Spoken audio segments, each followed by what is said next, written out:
Hello and welcome everybody to the final round of the 2021 Intelligent Money British GT Championship. As is tradition these days, we're at the Donington Park Grand Prix circuit for what is set to be an intense, dramatic and exciting 2 hours of racing.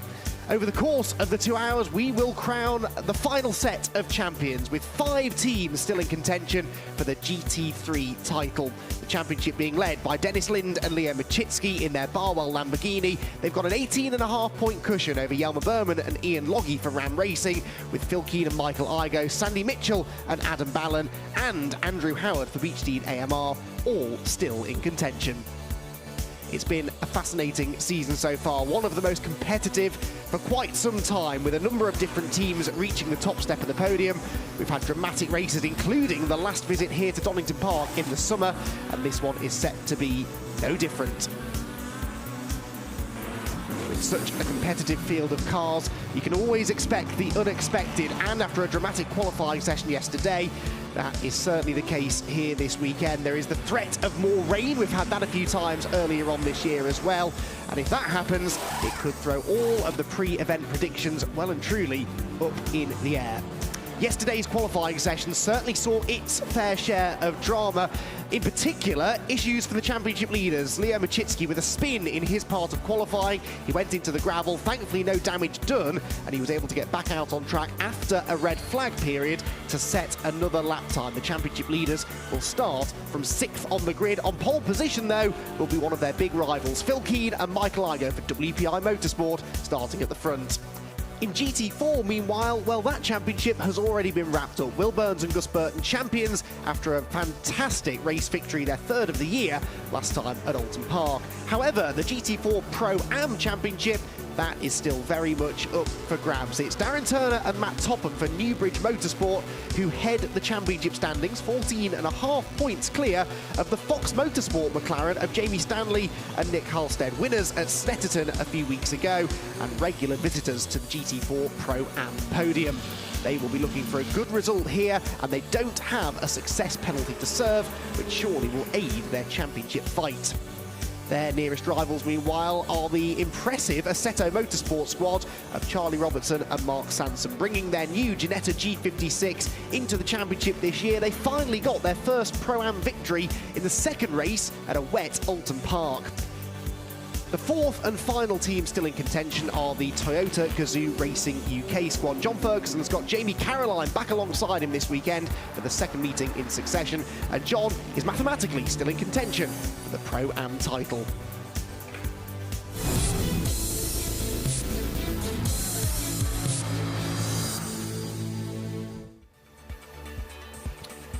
This is it then, another hard and exciting season of racing in the Intelligent Money British GT Championship.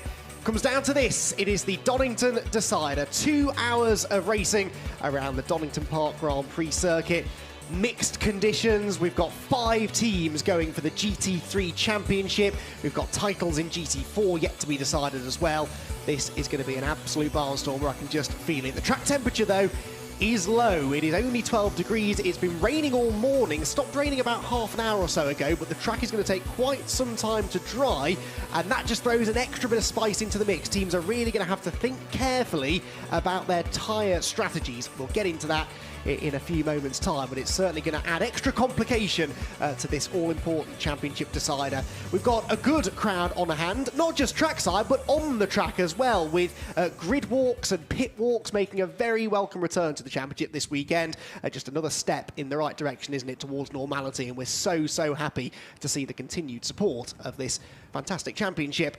Andy McEwen up here in the commentary box, ready and raring to go. It's going to be a really exciting race. This delighted to be reunited for this one with Joe Osborne as well, who knows a thing or two about GT racing and racing in the British GT itself. And Joe, you know a thing or two about driving around this place in slightly sketchy conditions. Yeah, I don't think you could have nailed it any better. Yeah, last year I was lucky enough to be on pole position in the McLaren GT3, and conditions like this, probably the main difference was the track temperature, as you alluded, 12 degrees today.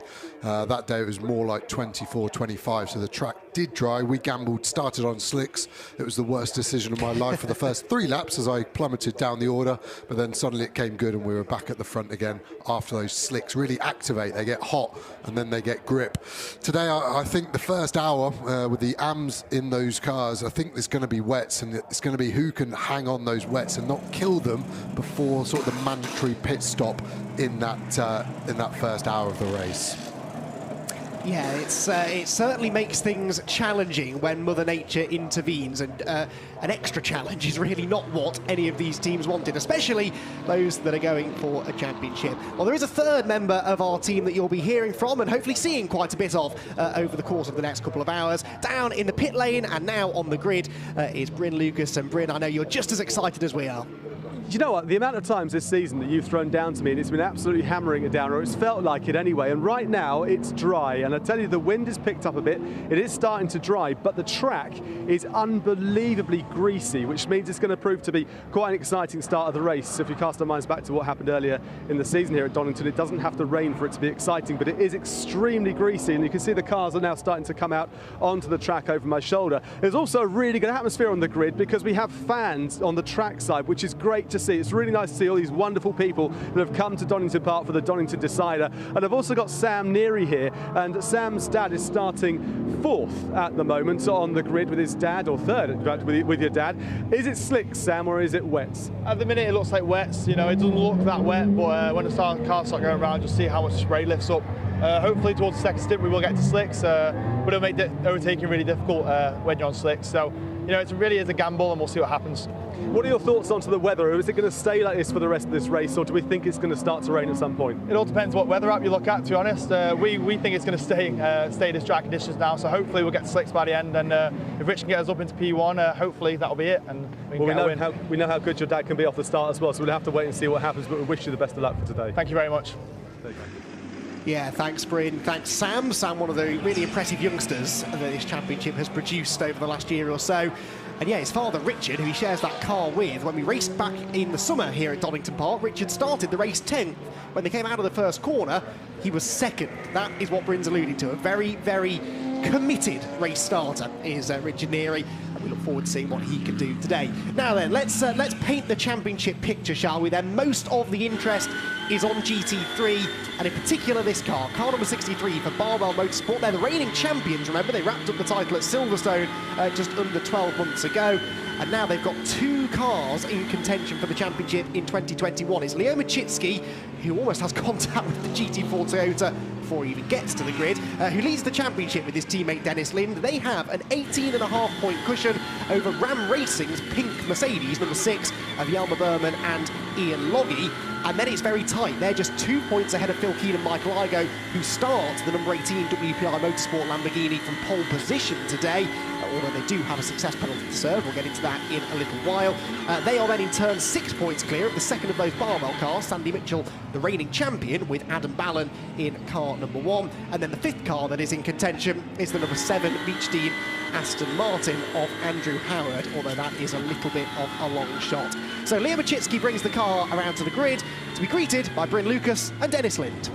Well, qualifying may have not gone completely to plan for you, Dennis, but how are your nerves for this race ahead of the championship decider?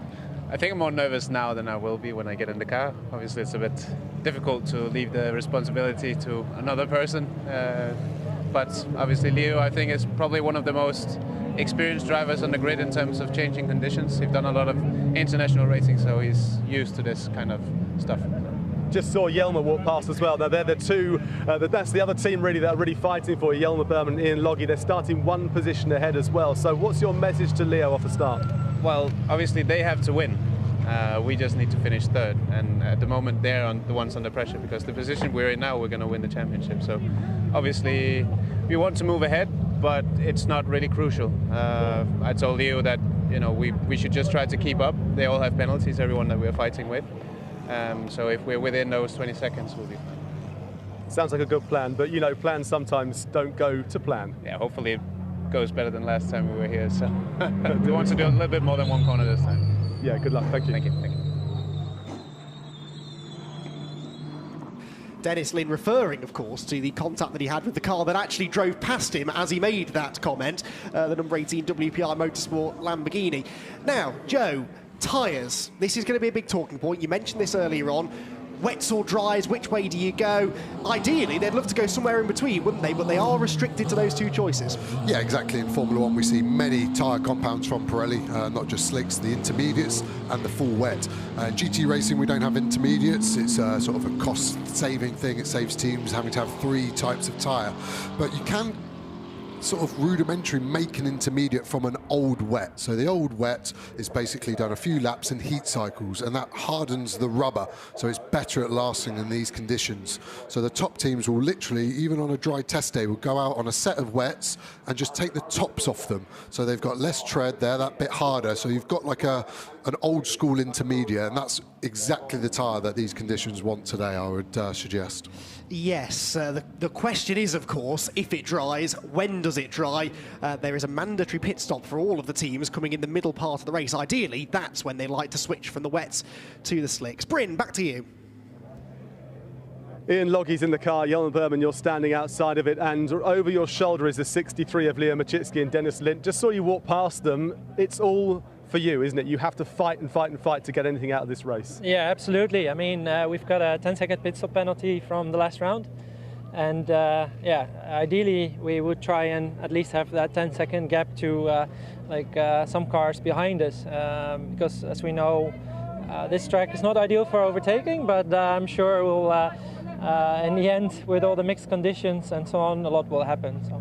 Talking about conditions though, the Mercedes looks good in these greasy conditions compared to the Lamborghini.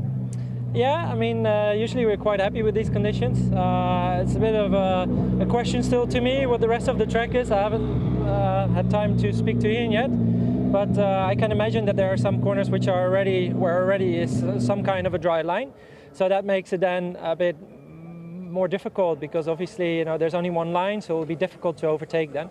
But by the time we get in, so in about an hour, most of the track should be dry. All right, it's going to be a fascinating 2 hours. Good luck. Thanks.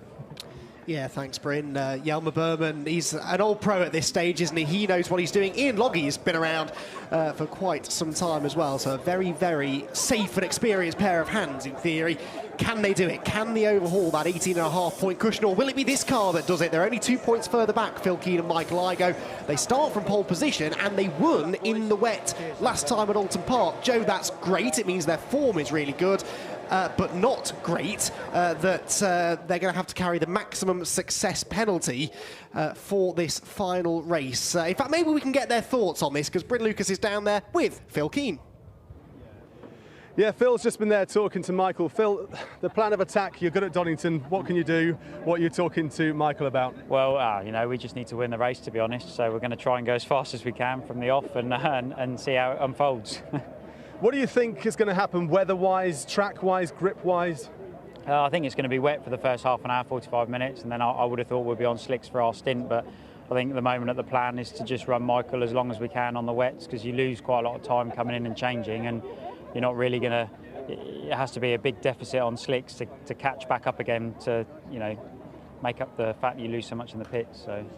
And you want to banish what happened at Donington last time out as well? Yeah, so if we can make the first corner, we're 50% better, aren't we? So yeah, we'll see what we can do. Cheers. Phil. Yeah, not hard to improve on what happened last time we were here at Donington Park. Joe, it's about time Phil Keen won one of these things, isn't it? Yeah, he's obviously the most winningest driver in British GT in terms of races, but the championship has eluded him. Super great guy, first thing. He comes across quite monotone like myself, but he is a fiery character behind the wheel. Shared cars with him and raced against him, and he's one of the best out there. And he does deserve it. We see the McLaren 720S GT3 of Morgan Tilbrook. I would say actually Morgan's been the most improved driver of the year. First race started in the barrier at Brands Hatch on the formation lap, which is all types of special that he alluded to himself. And yesterday we saw some real pace for him. Really top 2 contender in the AM session is brilliant progression. These conditions will be a new thing for him. It's his first season of GT3. He won't have that experience that the Igoe, the Loggie and the Machitskis have. So that's going to be the hard element for him. The mechanics look happy. Jeff, the #1 mechanic there, prepares one of the best cars on the grid. So let's see where she goes. And this is one of the fascinations of this race, really, because we've got a title contender on pole in the shape of WPI Motorsport, and then Enduro Motorsport second and Team ABBA Racing's Mercedes third, not in championship contention.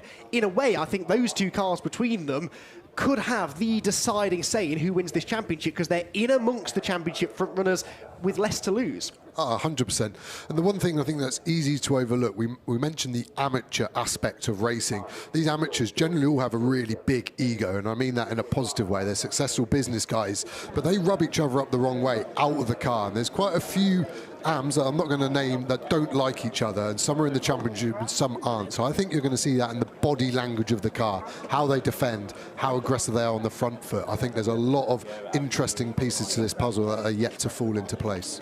Okay, interesting. Racing drivers not agreeing with each other. Who'd have thought it? Now, GT3 is exciting. So too, though, is GT4. On pole position is the Stella Motorsport Audi, and Bryn Lucas is down there with them. Well, as I came up to Sen, I said pole position not bad at all, and you said... yeah, it wasn't quite expected, and thankfully we are here. It gives us the best position going into today, so hopefully, like I say, I've got Richard in the car to start with. I've got so much faith in him. As long as he just does a good job, keeps his nose clean, I think we're in a very good position for today's race. Now, I don't like to be the bearer of bad news and things, but last time at Donington it didn't go to plan for you guys, so you want to banish these demons. I spoke to Phil Keen a moment ago, and they're saying the same thing. Yeah, definitely. Obviously, last time here, with motorsport, you have the technical issues that happen every now and then, so we're putting that behind us, we're moving on forwards, we're here to show what we can do. It's the last race of the season, and we just really want to end this season on a high, and especially Stella Motorsport, they deserve it more than anything. Finish on a high, finish on the one spot, yeah? That's the aim. Good luck. Thank you very much. Cheers. Yeah, thanks, Bryn. Brilliant to have the Audi on form. Always has gone well around here. Good-looking car, that as well, isn't it, Jan? Yeah, especially with its new livery. It's almost a bit of an art car, so I guess you could say it's the Stella Artois car. It'd be interesting to see where it goes. But I think that Audi has been overdue a good run here. And both Senan there and his teammate Richard Williams are absolutely flying there. And interesting to see Leo Machitski's helmet there. The thing on the front, it's an air vent. So Leo obviously runs a little bit hot, and that's going to be pumping cool air directly into his face. So be interesting to see how he looks after his stint potentially. A little hot and bothered, I would imagine. He's going to have a stressful, basically, hour of driving ahead of him, hasn't he? Right then, time I think for one more chat down on the grid, because within GT4 there are plenty more contenders and lots of stories to unfold. We've got this Pro-Am championship battle going on within the GT4 ranks, and the Pro-Am championship in GT4 is being led by Newbridge Motorsport. Matt Topham will start the car, and he's down there with Bryn. All about Pro-Am, and yourself and Darren are looking very, very solid, aren't you? Yeah. That's the most nervous yes I've ever heard. That's exactly where we are. You just got to keep it safe today. Just got to try and drive the nuts off this thing in this weather. It's variable, it's going to be fun. Just got to enjoy it. What's it like going into this particular race? You know, because without trying to put any kind of jinx on you, it is yours to lose. Yeah, I mean, I'm here to enjoy the race. I'm focusing on enjoying Donington and enjoying the race today and see where we come out. Well, it's been an amazing season. It's just about the racing right now. Well, you and Darren have worked really well as a team so far this season. Just one more push, right? 2 more hours. Let's go. Good luck. Let's go get it. Matt Topham absolutely refusing to be drawn on that championship question there. He may have the right attitude, to be honest, just focusing on the race and not getting too wrapped up in the championship permutations. That car does have a decent lead, actually, in the GT4 Pro-Am Championship. Darren Turner and Matt Topham, who have won the class 3 times, the Pro-Am element of GT4 this year, as well as a couple of outright GT4 wins. They are 14.5 points clear of Jamie Stanley and Nick Halstead in their Fox Motorsport McLaren, number 40. Charlie Robertson and Mark Sansom's Assetto Motorsport Ginetta, number 56, is also in contention for the Pro-Am title, and so too is John Ferguson in the Toyota Gazoo Racing UK Toyota Supra, which I know is a very popular car with most of you watching at home. Grid starting to clear then as the final preparations are being made, but we've got just about enough time, I think, to get down there and have a chat with John Ferguson at the wheel of the lovely Toyota Supra. It is a lovely Toyota Supra. It's also a lovely man, John, and you've had an unusual thing this season of changing teammates halfway through or near the end of the season. Absolutely, yes, indeed. How's that gone as a learning curve and a relationship? It's been fine. To be honest, Scott was very quick, but Jamie's come in and he's equally as quick. And it's just a matter of trying to do the job today. we've looked at this circuit, we've looked at the greasy conditions, and it does look like it's going to be a tricky start. So the game plan? It's very, very difficult. So tempting to go in slicks, but it would have been just starting the pit lane and trying to stay within a lap at the start. But certainly towards the end of the stint, slicks are going to be the way to go. Well, listen, you've got to fire the engine up, so good luck. Cheers, thank you very much. Cheers, John. Yes, engine starting to fire then, because we are now almost good to go with a race start. Now, the start format is going to be a little different than planned. As I've alluded to, the weather conditions today less than ideal, so they're going to have 2 green flag laps to give them not just time to get used to the conditions, but actually, more to the point, give them time to get heat into the tyres. It's not so much the wet track that is the concern, it's the really low ambient temperature, so they're getting 2 green flag laps in order to get plenty of heat into those Pirelli wet tyres that we imagine they'll all be starting on. The 2 hours, though, will start to count down at the end of the first of those green flag laps. So they'll do 1 lap, the time will start, they'll do another lap, and then the racing will start in earnest. And that rush into the first corner, Joe, is going to be really, really tense, especially for our championship leader in GT3, Leo Machitski, in the middle of the pack. And of course, last time we raced here at Donington Park, he didn't come out the other side of Redgate Corner. That's got to be playing on his mind. Yeah, definitely, and it was almost worse that it wasn't anything Leo did wrong. He was an innocent bystander that got caught up in someone else's accident, so his eyes are going to be on stalks for sure looking forward, but he's got to have an eye on his rear view mirror as well in case someone dive bombs him and he can get out of the way and stop some contact. It's interesting. Obviously, all the tyres would have been in a tyre oven, so would have been at operating temperature, but we're now talking 15-20 minutes time. They've been out there just losing temperature, so the drivers now have really got to get the car working hard, not just in terms of weaving. The accelerating braking phase is the best way to get core temperature into the tyre and the brakes. Even though they're not carbon brakes, we're still looking at an operating temperature of 600-700 degrees, so you can imagine that brake disc glowing and going all the way into the rim, then into the tyre, and then hopefully to the tread and giving you that bit more grip. But it looks greasy as anything out there. It does, doesn't it? Here then is how they line up for the Donington decider. It is WPI Motorsport's Michael Igoe that starts from pole position. They will have the maximum 20-second success penalty to serve, though, so the start is crucial. They need to try and stay out in front of Morgan Tilbrook in the Enduro Motorsport McLaren that starts alongside him. Richard Neary starts third. What can he do from there? He's got another Mercedes alongside him of Ian Loggie. Those two have history, don't they? So that will be a fascinating battle into the first turn. Row number 3 then for Adam Balon, who starts car number 1, and Leo Machitski, his Barwell teammate, both of them in contention for the title, and they're right together on the grid. You really couldn't script this the way that the GT3 grid has been formed. Row number 4 then of the grid is where we find Nick Jones in the Team Parker Racing Porsche. That's been rapid on occasion this weekend, and Mia Fluitt in the Team Rocket RJN McLaren, a race-by-race entry for them.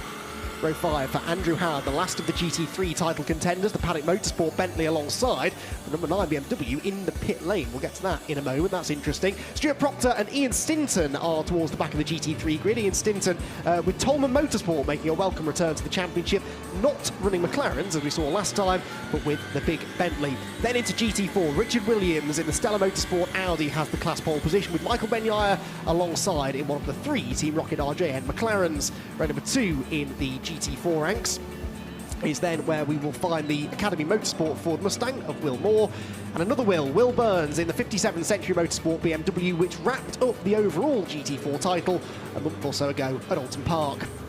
Third row then for the GT4s is John Ferguson in that Toyota Gazoo racing car with Matt Topham, the Pro-Am GT4 Championship leader for Newbridge Motorsport. There he is, 6th in the GT4 field. Row 4 then for Chris Salkeld, except he's not, he's in the pit lane, so James Kell then will have that row to himself in the second of those RJM McLarens. David Holloway for Century Motorsport, another new name, with Jack Brown, winner at Spa for Balwell Motorsport alongside him. The second green flag lap begins now. The time, therefore, has started to tick. Mark Sansom and Katie Milner are together on the next row of the grid. Getting down towards the back now of the 26 car field on the last row. Colin White in the CWS Racing Ginetta, and Nick Halstead in the Fox Motorsport McLaren, which had a whole host of lap times disallowed yesterday in the qualifying sessions. Green flag is waved then. The race has started, but they will do one more warm-up lap before the race itself gets underway. Major storyline there really is that Century Motorsport BMW then, car number 9, it's fighting for second place in the GT4 points, but seems to be in trouble. Yeah, I think with its qualifying being in the mid-pack of that GT4, they might have literally taken a rain check, excuse the pun, and waited in the pits. Like I was saying, the tyres have lost heat 15-20 minutes out the oven. They can start on hot, wet tyres, and they can wait at the end of the pit lane and join the track once the field's passed.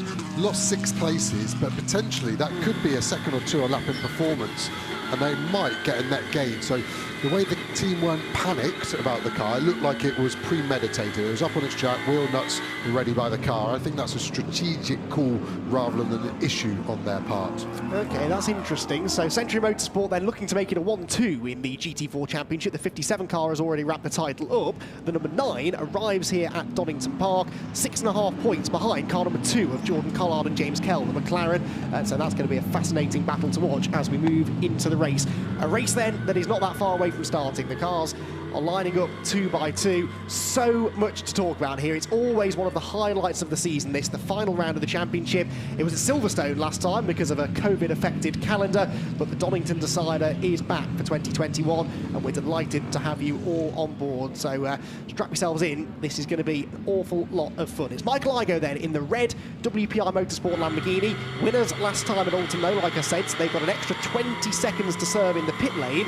And actually, the other 2 success penalty laden cars in GT3 are also title contenders. Number 1 has 15 seconds and number 6 has 10. That will be significant when we get into the pit stops about halfway through the race, but we will get to that in good time, because for now, through the final turn they come. Place your bets, everyone. This is going to be a fantastic 2 hours of racing then, which is about to get properly underway now then. The red lights go out. We are away at racing at Donington Park, and immediately Michael Igoe establishes himself as the race leader as they make their way towards Redgate Corner. Keep an eye to Machitski. He's still 6th as they turn into the right-hander, and everybody minding their P's and Q's, not taking too many risks. Nicely single file through the turn. Richard Neary on an absolute stormer, and around goes the McLaren. Further back, that's Stuart Proctor, who wipes out one of the polystyrene marker boards, but should be able to get going. Igoe sideways, Richard Neary second. Another good start there from Neary.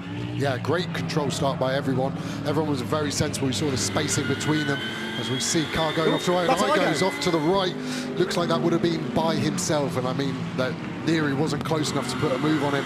So we've seen 2 cars spinning 3 corners. It's now starting to get on people's mind how slippy it really is. You've seen 2 cars go off already. People need to be looking at this and taking their time. Machitski looks aggressive. He's on the front foot all over the back of Balon, but then Howard's on the back of him, showing his nose on the inside. Balon gives him room. Maybe a faint touch, and Balon had to wait out of it, and that's given Howard the opportunity now. Wow, so Leo Machitski, a big winner here, one of their big championship rivals off the road, and Leo is in a fighting mood, isn't he, this afternoon? He gets himself ahead of his teammate. Andrew Howard follows him through as well, as they now make their way to the chicane. Machitski is sideways, though he's running wide, keeps it on the island, but Andrew Howard pounces, and here comes Sandy Mitchell, 3 wide, and all 3 of these cars are going for the title. This is terrific stuff. On board with Mitchell, up the inside, there's a squeeze from Andrew Howard, who comes across the nose of the Lamborghini, and it is Adam Balon then who looks as though, no, it's going to be Andrew Howard who comes out of the corner ahead, and now Machitski fights back again. The Barwell teammates at play. They did this at Silverstone, they did this at Oulton Park last time out as well. Brilliant driving from all 3 of these, Joe. What brilliant racing. Absolutely amazing, so clean, and we've seen 3 different cars in that pack leading. Machitski looks like he's got the most pace for me. He just needs to get it under control. That late break into the chicane locked the rear axle, and he was a passenger then, but he did well to continue. As we see Howard have a similar moment, and that's going to get Machitski through, and potentially Balon follows through, but he doesn't. So I think this is now potentially the order they should be in pace-wise, but everyone's got a mistake in them, and it's going to be who makes the least mistakes. I'm glad we've only got 1 hour, 55 minutes left. They're all skating around on the absolute limit, and this is what we mean. It's not just damp, but it's really chilly as well. I just don't think they've got the tyre temperature that they need. That will come to them, though, in theory, over the next few laps. This battle just calming down for a second. Machitski looking strong and getting away from them. Richard Neary, then, is your leader by 2 seconds over Morgan Tilbrook in second. Ian Loggie is third. Andrew Howard, 5 places gained there. That car was nowhere in the dry, but the wet conditions are bringing Andrew back into play, and he now will chase on after the 3 ahead of him. Leo Machitski, as we've seen, breaking through into the top 5 as well. Down the chicane they go, towards the chicane and into the Grand Prix loop. What's going on in GT4? Looks like it's still Richard Williams in the Audi. Off in the background goes Igoe again. That's the 2nd time for Michael Igoe, and this time he's beached it in the gravel trap.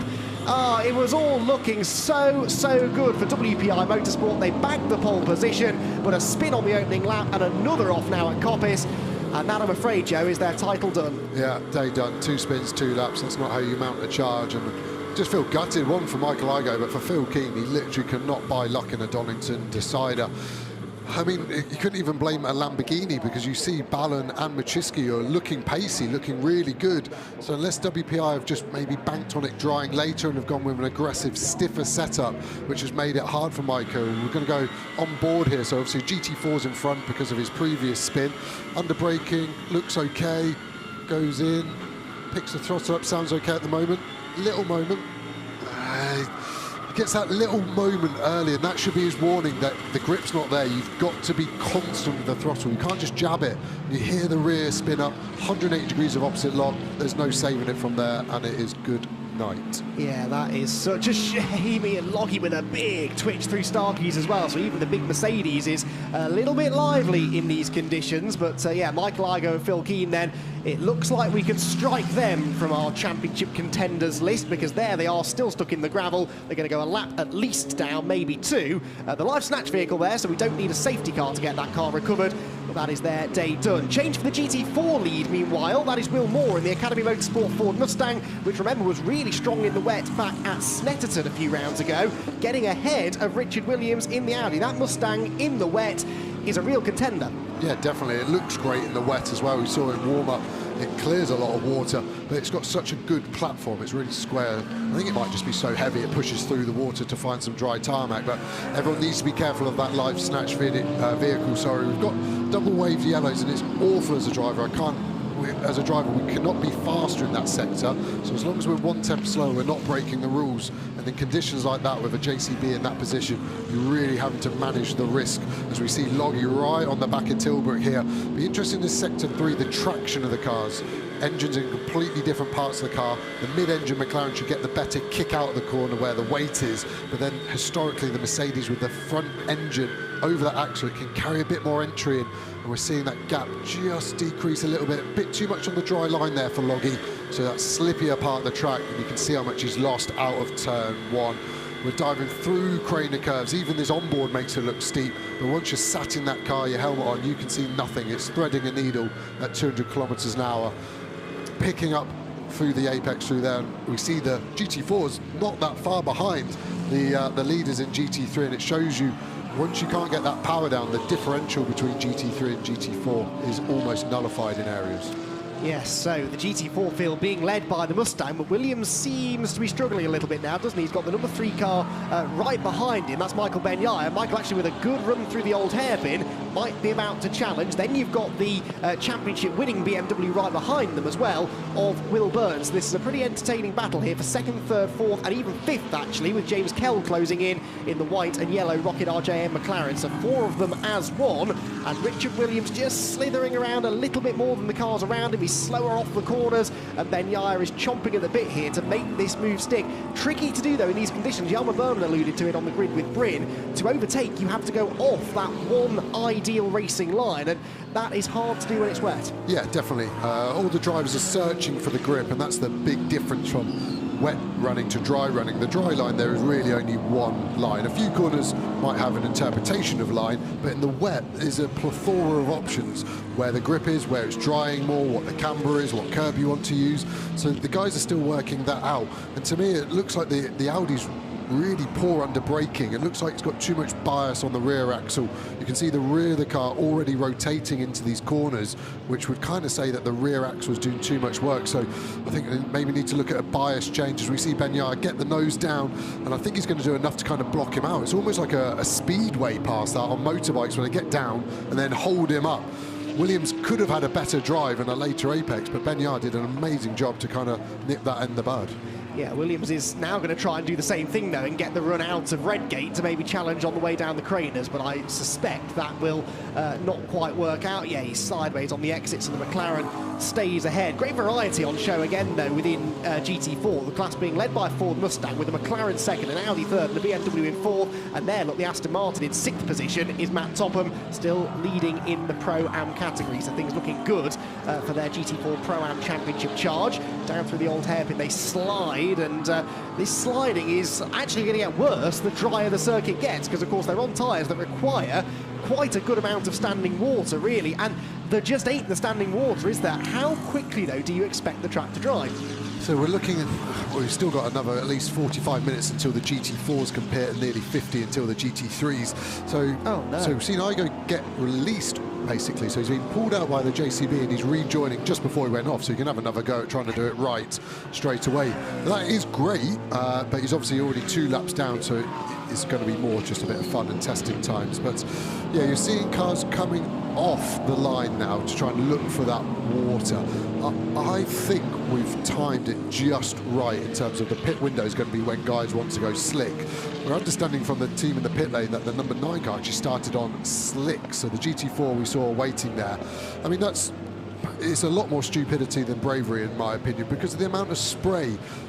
Until there's no spray, it's definitely not slicks. Until the lap time is within 10 to 12 seconds here at Donington, it's not slicks. At the moment, we're still 18 seconds away of a lot of spray, so I actually would assume they're going to have to box for wets, because they're just going to get so cold, those slicks.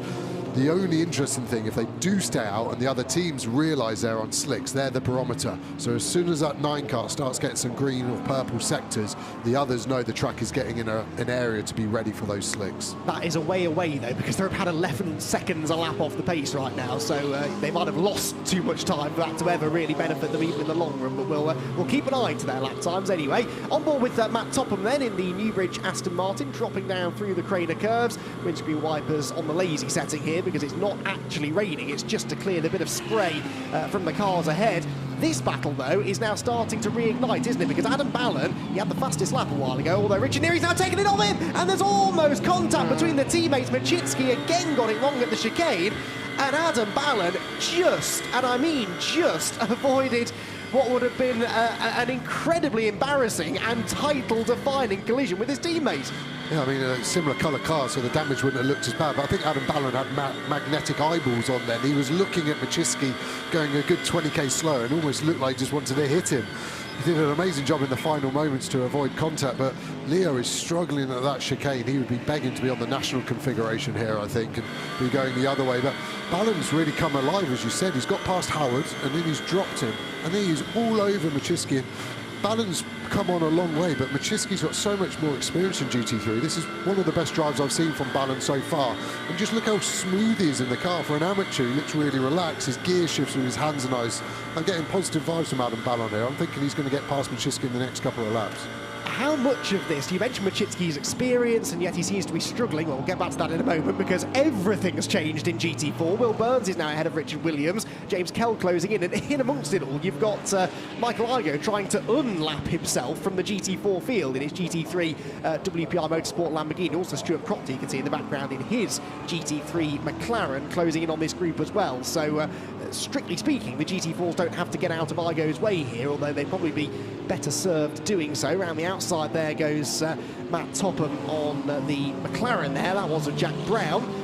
Matt Topham and Darren Turner looked like they were going to win at Spa earlier on this year, but they were given a track limits penalty, and it was actually the number 90 McLaren that they've just been battling with, which inherited the race win on that occasion. So these two have history in a way, but yeah, that was one of the wins that very much got away for Newbridge earlier on in the season. Back to the point I was about to make there about Machitski. You mentioned all of his experience and how you'd maybe expect him to be a bit more comfortable. How much of this is just championship pressure, do you think? Is he maybe overthinking things? Definitely. I mean, Leo's aim in life is to be a champion. He's a super aggressive guy with a very focused mindset. I think it's a positive way of saying it about us. We see Adam with the inside line. I almost feel like Leo's given him that. Let's see if he fights back too much. There won't be team orders as such, but there will be communication, and it looks like Leo's not happy. He's saying in that sort of body language, why are you overtaking me? You're holding us both up.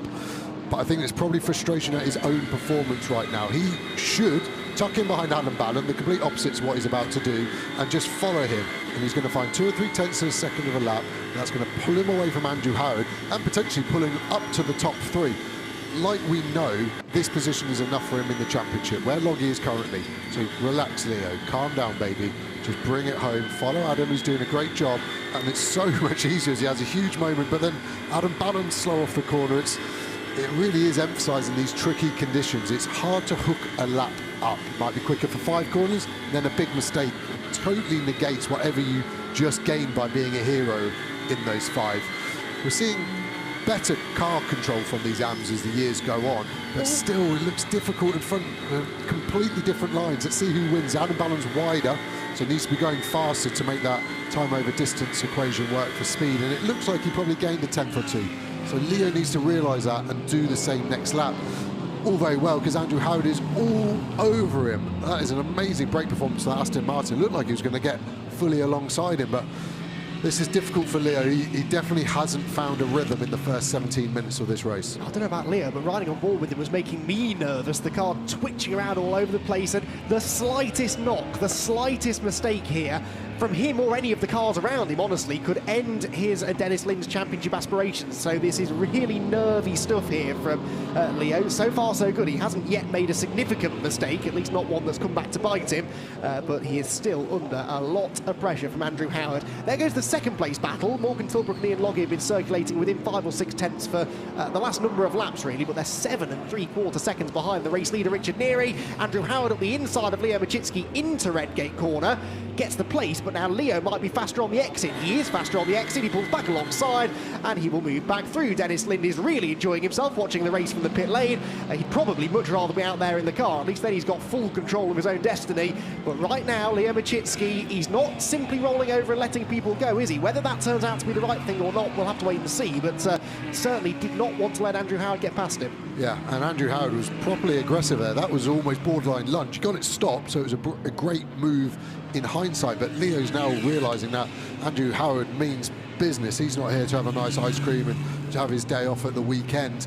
Interestingly, when you see Dennis Lind, he looked quite relaxed to me, and more telling, he didn't have a headset on. He has the opportunity to have a headset to talk to Leo, to coach him. When I'm with these AMs, I'm screaming at him in a real nice, positive way of what they should be trying to improve. He's obviously thinking the best attitude here is just to let Leo go with it, which I think only time will tell if that was the correct decision or not. Oh, Andrew really is good on the brakes, isn't he? Closes right back in on Machitski through the chicane. Is he close enough to have a go down into the Melbourne hairpin? I don't think he quite is. Right then, we just saw Dennis Lind. Let's hear from him. Dennis, we've been watching the race here. We're watching Leo in the car and also watching your face. Talk us through what's going on and the mistakes that are happening out there. Yeah, I think it's difficult for them because the conditions are improving quite a lot, and I think they're finding a hard time to figure out where to brake, where to get under power. So the track is drying up on the racing line, but with wet tires you don't really have the same grip on the racing line when you're braking and accelerating. So I think they're just trying to find their feet at the moment, and Leo is a little bit slower than the other people at the moment. So yeah, we'll see. I think we're in a bit more conservative mode when it comes to tire pressure, so I think we'll be a little bit quicker once the track tries to really dry up. So yeah, we'll have to see what happens. We're still in an okay position, so. Over your shoulder, well, Sandy's watching the screen too. Have you had a word with you two to say to your drivers, you know, calm down? No. I mean, we're here to race. I mean, it's not like we want to do massive plays and, you know, team orders or anything. I mean, it's still an hour and 40 to go. A lot can happen. We saw pole sitter went off pretty early on, and a couple of people are spinning out. So, you know, there's still a lot to play for. And yeah, like I said, it's not really over yet. But you're sitting there watching here as a teammate. You said to me before we came to this moment here that you hate watching it. Yeah, well, first for Leo, I mean, I care for the guy. He's become a very good friend over this year. But also, you know, we have to, you know, it's our car. You know, we have to bring it home. And I hate this view because it looks like every corner is about to crash. So it's a little bit too exciting. Please change. There we go. So Dennis is asking the shot to be changed. We'll stay on it for a little while longer. But Dennis, best of luck. Superstar racing driver and wannabe TV director Dennis Lind there, who, yeah, I'm sure wasn't enjoying that view, because, Joe, you were just saying to me whilst we were hearing from him, Leo looks so tense in the car, and the car looks so twitchy. Yeah, I mean, the car really does react on your inputs, and like I said about Adam Balon earlier, how relaxed his arms. They look like they had dampers in themselves as we see a GT4 battle. That's that slick shod GT4 getting lapped, essentially, by its GT4 rivals. So, yeah, Leo was a complete opposite. It looked like he'd bend iron girders with how strong and like stiff his arms were. That's the same with the car. If you do that with the steering wheel, suddenly the car reacts faster and it's giving you more work to do. And then it's a perpetual motion downwards. The car's harder to drive, you get more stress, it gets worse, and then by the end of it you crash. And let's see. And that's why I'm surprised they're not trying to manage Leo a bit better, relax Leo, just bring him back. He can be so strong over the radio and really change the attitude of the driver in the car. Yeah, absolutely, and he's still got a lot of this stint to do as well, so yeah, those nerves aren't going to change anytime soon. Right, that is the number 3 McLaren, which is now ahead of the number 61 Ford Mustang. That's for the lead in GT4, so Michael Ben-Yai doing a really good job here, getting himself ahead of Will Moore. So the McLaren leads the Mustang, leads the BMW, in the background the 57 car. This group, just as Joe said, put a lap on Chris Salkeld in the slick shod BMW, and it honestly looked like he was standing still, really struggling out there. Still clearly not the right conditions for those slick tyres. The right conditions though for Michael Ben-Yai, and he's one of these drivers in the McLaren driver development program. Joe, I know that you do a lot of work with them and you'll be very familiar with them. His best showing of the year this, I'd say, by far. Massively, and Michael's rate of progression's been unreal from the start. Not really knowing much about British GT, a little bit in the GT4 McLaren, but not much, and then to suddenly leading a British GT race. And that's really what a driver development program's all about, is getting someone with raw talent and shaping it and polishing it until they sort of turn into the diamond that they should be. And it's brilliant to see a little bit proud dad moment. So yeah, we've still got another 40 minutes left to do, so just needs to keep going. But the pace is really starting to drop across the field. We're seeing the GT3s now have upped their pace by a couple of seconds in the last lap into the 42s. We saw these guys. Andrew Howard's had a spin, looks like at Redgate. Doesn't look like it's particularly any damage there. Would have been an early spin that in terms of where he was rejoining, so I wonder if he even lost it on the brakes. As he comes through the first sector, we get an idea that he's lost 8 seconds with that spin. So he's now got to redo all that hard work. No positions lost, but luckily for Leo Machitski, that is now an 8-second buffer to a very aggressive Andrew Howard. Yes, unfortunately for Leo Machitski, though, he's about 15 seconds behind Ian Loggie. Now, that's significant because Ian Loggie's pit stop will be 10 seconds longer than the championship leaders. Now, that almost looks, Joe, like there might have been a little bit of a touch. Andrew was actually trying to get past Machitski at the time he spun. Yeah, 100% agree. I think that's Howard on the inside of Machitski, and they've made contact. Probably Howard's front left to Machitski's door area. And then when the car's on the brakes, that... strangely, physics say the outside car should always spin because of the extra inertia put into it, but the car's probably so on its nose that Andrew Howard's then just loops the rear around. So Leo's been super lucky there.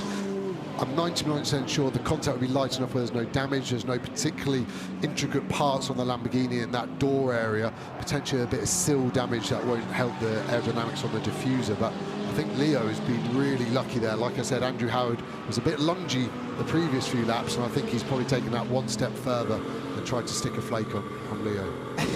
Absolutely did that. To be fair, Leo Machitski's been quite lucky on a few occasions in this first 25 minutes, hasn't he? There are a couple of times where that really could have gone wrong. That incident is under investigation, so race control didn't quite like what they saw there either, so they're going to see if there is any blame to be dealt out to presumably Andrew on that one. We'll give you more news on that as and when we get it. Right, gaps at the front of the field are coming down now. Richard Neary having shot off at the start and built up nearly a 7-second buffer. That's down to 4.7 now. These two, Morgan Tilbrook and Ian Loggie, sort of spurring each other on. They're not really battling each other either, and their lap times are consistently a second plus quicker than the race leader Richard Neary. And then the point I was making about Ian Loggie, with really the demise of the WPI car, I think it's fair to say that Loggie and Buurman are now really Machitski and Lind's biggest championship threats. They have a 10-second success penalty to serve after finishing on the podium last time at Oulton Park. And they are currently 15 or so seconds ahead of Machitski, so they're likely to come out of the pit lane ahead of the car that leads the championship. Right, we're going to get a replay now of something that was happening a little bit earlier on. There goes the number 1 car through the Melbourne hairpin. Adam Balon running in 4th place. This is on board, Joe, with Leo Machitski. Exactly, so this is the corner in question with the lap in question. Andrew Howard's going to be on our right-hand side. Just listen for any contact. Ooh, yes. So he's really slight, really slight. I'd actually say from the audio, it might even be on the rear wheel. And I think the moment Leo's had's tiny, but shows you how small that contact was. I can't see any marking at all on that car, which would allude, again, it's probably more wheel to wheel, and that's taken some of the impact. But fine margins. Andrew Howard was obviously on the limit, and that extra bit of contact was enough, as we see that slick BMW having the slowest race of its life. I mean, I'm trying to think of a positive outcome that they could have. A really long safety car and the track dries and everyone else boxes for slicks, but then they're going to have to box to do their driver change. So it's maybe saved them a set of wets that they didn't have to buy. There you go, save them some money. There you go, thrifty race strategy from Century Motorsport. You'd think they'd have the money to throw at a new set of tyres anyway, having just wrapped up the GT4 Championship, but hey-ho, difficult afternoon ahead, I think, for those two. It's been a difficult start to the race for Ginetta as well, because the Seto Motorsports car is off down at the old hairpin. Mark Sansom has had a rotation by the looks of it. So easy to do that. If you run too wide, get a wheel on that painted curb coming out of the right-hander, tends to spit the car over into that vicinity, so I'd imagine that's what happened. And rejoins right in front of Mia Fluid and Michael Igoe, who's had quite enough drama for one stint, thank you very much.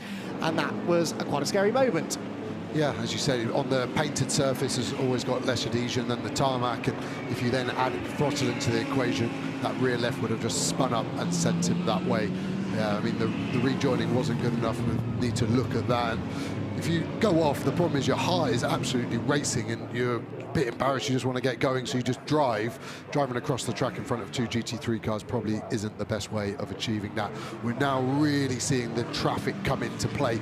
Usually we'd see this quicker earlier in the race or in slick running conditions, but the wet, that gap is smaller, so Richard Neary's having to really work his way through. It doesn't look like he's lost too much time on his previous couple of laps, and I think the advantage that Mercedes have, it's actually running its endurance lights, so you see where those fog lights historically would be on a car, they're running them. It is pretty dark here, but they're not needed, but that's definitely going to give the GT4s an easier time in seeing them coming, so I think that's quite a wise move by ABBA to run those extra lights. Speaking of headlights, by the way, the yellow headlighted cars, if you're new to British GT, they are the GT4s. The white headlights belong to the GT3s, just a handy little way of distinguishing between the two classes. Now, in GT4, we've got the Ford Mustang versus the BMW. This is for P2. Will Burns trying to go around the outside of Will Moore into the chicane. That's not going to work on the way in, but he'll be much quicker out of the chicane, fires himself down the hill and gets up the inside. So side by side almost for second place here. If the BMW is late enough on the brakes, though, I think Will Burns should go through, and Will Moore couldn't turn in because the BMW was there. Will Moore loses out then, up into second place in the class goes the BMW of Will Burns. But they're about 3.5 seconds behind Ben Yai, so it'll be interesting now to see Burns' pace once he's finished off the job here of getting past the Mustang, because Moore's coming back at him now through the last corner. But whether or not he's able to set sail after the leader is going to be really interesting to watch. Nearly half an hour in then to the Donington decider here. The race being led overall by Richard Neary by 5.5 seconds over Morgan Tilbrook and Ian Loggie. Championship leader Leo Machitski is running in 5th position within GT3, which would at the moment be enough to give them the championship. There is the third place car, Ian Loggie, which now really is Machitski's big title rival, getting very crossed up amongst the GT4 traffic, struggling to make progress here, and you can see the way that Morgan Tilbrook has just started to gap him, the gap up to 1.4 seconds, which is just about the biggest it's been, I think, at any point in the race. Dealing with the back mark has just made that much trickier by the fact that it is wet and greasy out there. You've got to go off the ideal line to get past them. And of course the tyres are now starting to go past their best as well. Replay here, Joe, of what happened. Wow. Ooh. Kind of roles reverse there. Didn't expect to see a GT4 car coming down the inside of Loggie like that, and Loggie did amazing at that. So we see him obviously in front of that GT4 McLaren, the GT4 McLaren of James Kell. It hasn't actually got him that far, so I think Loggie was maybe a bit conservative on the brakes, and that's taken Kell by surprise, and his only option was to go for that gap on the inside. From a small mistake maybe on both drivers' part, they both did really well to avoid a larger accident that's potentially happening there. Yeah, could have been a lot worse, that, again, for a championship contender, so they're not having it easy here, are they? Loggie, though, already is closing in on Tilbrook. I think he is definitely quicker than Morgan, but now has to do a bit of work to get back onto his tail. We're on board with the big Mercedes as it rumbles its way down to the Melbourne hairpin and turns into the sharp right-hander later on the brakes, and a wider line for Loggie. This should make him quicker off the corner as well. And yeah, he manages to keep that gain that he made going into the corner on the way out of it as well. And by the time they get to Redgate this time, I think Ian might just be thinking about having a go to get past Morgan Tilbrook. They've got no traffic around them getting in the way. He's had a decent exit there from the final turn, and is certainly on the attack. Here comes Adam Balon, meanwhile. He is now nearly 11 seconds clear of Leo Machitski as well. So, Joe, I think even once all of these success penalties are served, I'm not actually convinced that number 63 is going to improve on 5th place. Yeah, it's looking difficult. It's going to be all about how these cars react when they go to slicks. I'm pretty confident that everyone is going to put slicks on in the pit stop. So when the pro gets in, the car is going to be on those tyres. Now, who's made what call? Have people gone with a full wet setup? Have they gone a halfway house, or have they stuck with their dry setup and just bolted some wets on? Those setup changes, there might be small little differences, but could honestly add up to 0.8 to a second of a lap if you've got a wet setup with slicks on versus a full dry setup. So we're going to see a lot of topsy-turvy driving here today, I think. Historic fast pros might be kneecapped a little bit if the team have decided to gamble on a wetter setup. Obviously, we still don't know what the weather's going to do, as we see Topham run onto the grass a bit there as well. This GT3, GT4 traffic is always intense. It certainly is. Now, just been doing some... Oh, that's Mia Fluid pointing the wrong way at Redgate, so I'll get on to my mathematics that I've just been doing in a moment. Mia had a bit of a moment up here, I noticed earlier on in the race as well. Thankfully, didn't quite go backwards far enough into the gravel to get buried, so she's able to get back on the move again. Mia put in a decent effort, actually, qualifying yesterday, so a shame that her opening stint of the race has not gone quite to plan. Right, the maths I've just been doing, with Machitski languishing down in 5th position, unlikely maybe to gain any positions out of the pit cycle as well as things stand. Off goes Will Moore. I will get this point out in a moment. Will Moore wide at the hairpin, right in front of our second place battle. But Ian Loggie, I don't think is quite going to be close enough to Morgan Tilbrook heading into Redgate corner. Sweeps to the outside of the Ford Mustang and closes in under braking, but not quite close enough to make the overtake. Tilbrook runs wide though, almost out onto the curb, and now Loggie definitely has a chance, and he knows it. He's trying to distract Tilbrook there by flashing the headlights at him. The pressure starting to tell maybe. Ian Loggie looking far more committed in trying to find a way through here than he has been up to this point. Has a peek to the inside of the old hairpin, can't do it there. Through the right-hander, Tilbrook again sideways on the exit. This time Loggie has the run. He's in a bit of a slipstream, but just couldn't quite carry the speed through Starkeys. Yeah, I think we're seeing a great demonstration of balanced performance here. So, new people to GT racing, we've got this system called the balanced performance. How do you make a Mercedes the same speed as a McLaren, as a Porsche, as a Ferrari? Balanced performance. So the McLaren, for example, is only 550 horsepower. It's a big slide on entry. Looking great. Super style points here for Morgan Tilbrook. So the McLaren is only 550 horsepower with the road version 720. That's to try and make it even to the Mercedes. There's ballast in some cars, there's ride height adjustments. And I think the Mercedes looks strong under braking, so I think it may be a little bit lighter, but then I think the McLaren has more torque and a bit more punch, and we see it just stretch that gap in a straight. So they're getting close to the second place GT4 car. Will Burns being clever in terms of positioning the car in a middle place. This is where I'm going to drive. You can go left, you can go right, but I'm not going to help you out here. But that really has hampered Morgan. 3 wide into the last corner. I think Morgan Tilbrook can cover this off as long as he doesn't brake too late. Just needs to rotate the car, square it off, stop Loggie getting a run, and he can maybe just squeeze him a little bit on the exit to make Loggie lift, just as he said that. I'll invoice him for some driver coaching. That worked out perfectly. It's almost like you know what you're talking about, Joe. That was really close to contact, though, coming out of the corner. Through the right-hander at Redgate they go, and they are about now to put a lap on the GT4 leader. That GT4 lead gap coming down as well. So Will Burns, I should say, is catching Michael Ben-Yair, and now Morgan Tilbrook runs wide, and this is Loggie's chance, goes to the outside, almost has contact with the GT4 leader. That was a bit scary, but Loggie has gone through. That was exciting. Definitely, and it looked hard. I saw Michael actually indicate to his left-hand side at the top of Craners to show that he was going to leave the gap, but the pace difference, so you might not just see it, but the McLaren is indicating left at this moment, but then realises that he's going to lose too much time, so has to close the door, and now Tilbrook's in an awkward state where I go right for the inside of the old hairpin, but that's where Ben-Yair goes, and Loggie's in the really lovely position of just being able to fill the gap wherever it was, and that's where it's nice being the second place car. When you're the leader of the pack in that instance, the stress is on you to make the right decision. I think this is going to release Loggie. We've now got a Mercedes in 1 and 2, and I think Loggie's got the pace on Neary, so the gap is now 5 seconds at this moment in time. we're still going to probably get another, what we're going to get, 11 or 12 laps of this stint. So it's going to be interesting to see what that gap does.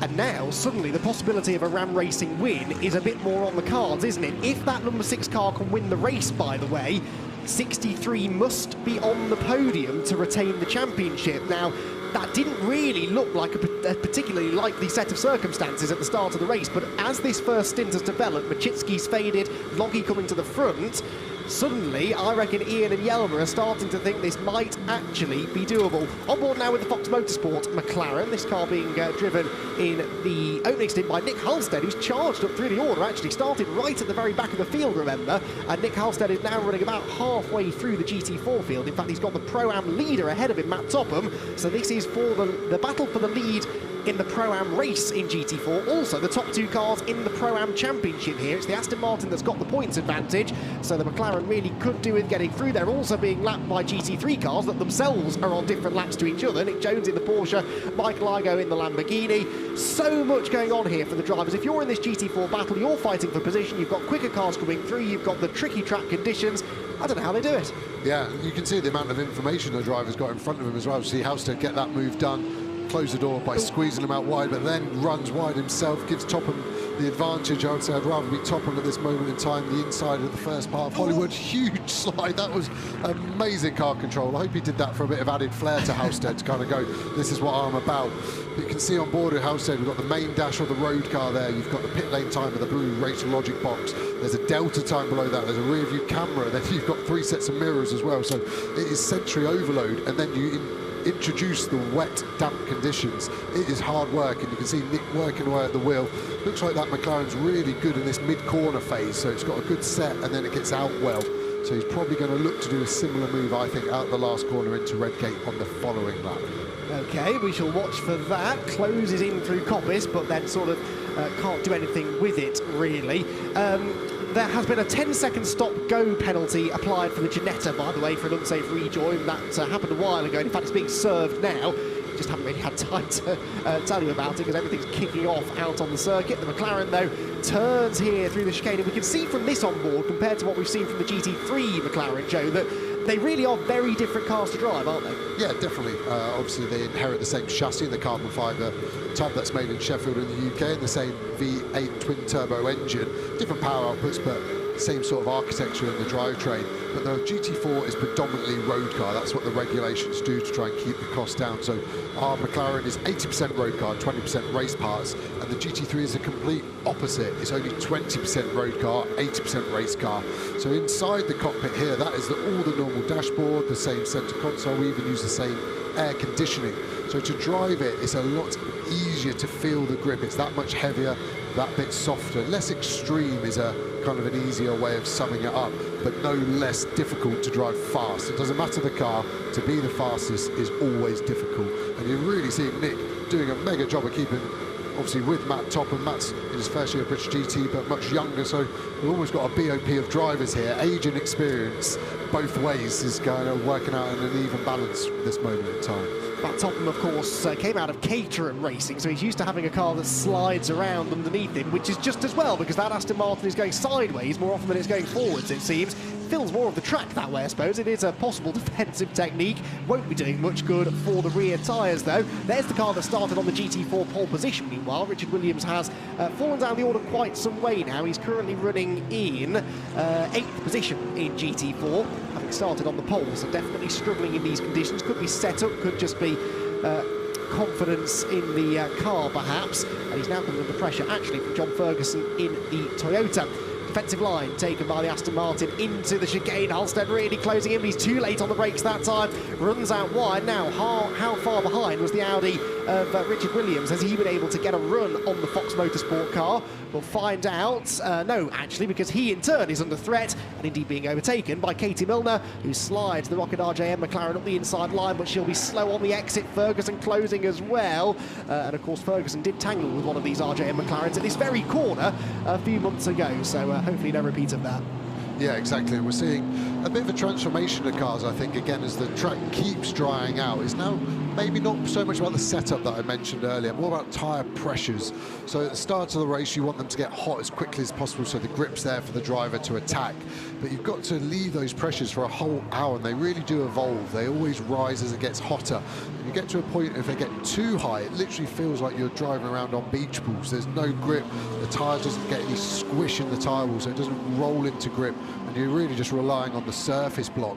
But then because you're on the surface block, that starts to overheat, which then in turn makes the tyre pressure even higher. So you've sometimes got to find, I think that's what we're finding with Matt Topham on the rear axle of that car. You actually heard from the camera a good 100 metres away, the tyre squeal there. And I think Nick Halstead needs to actually just bring it back a touch and just be right on his bumper the whole time and just be ready for that little mistake and pounce then. I mean, they're all way too nice, but if I was Nick Halstead, I'd be giving Matt Topham a little rub in the slow speed corners just to unsettle that rear even more and hopefully just kind of distract him and make yourself an easier pass.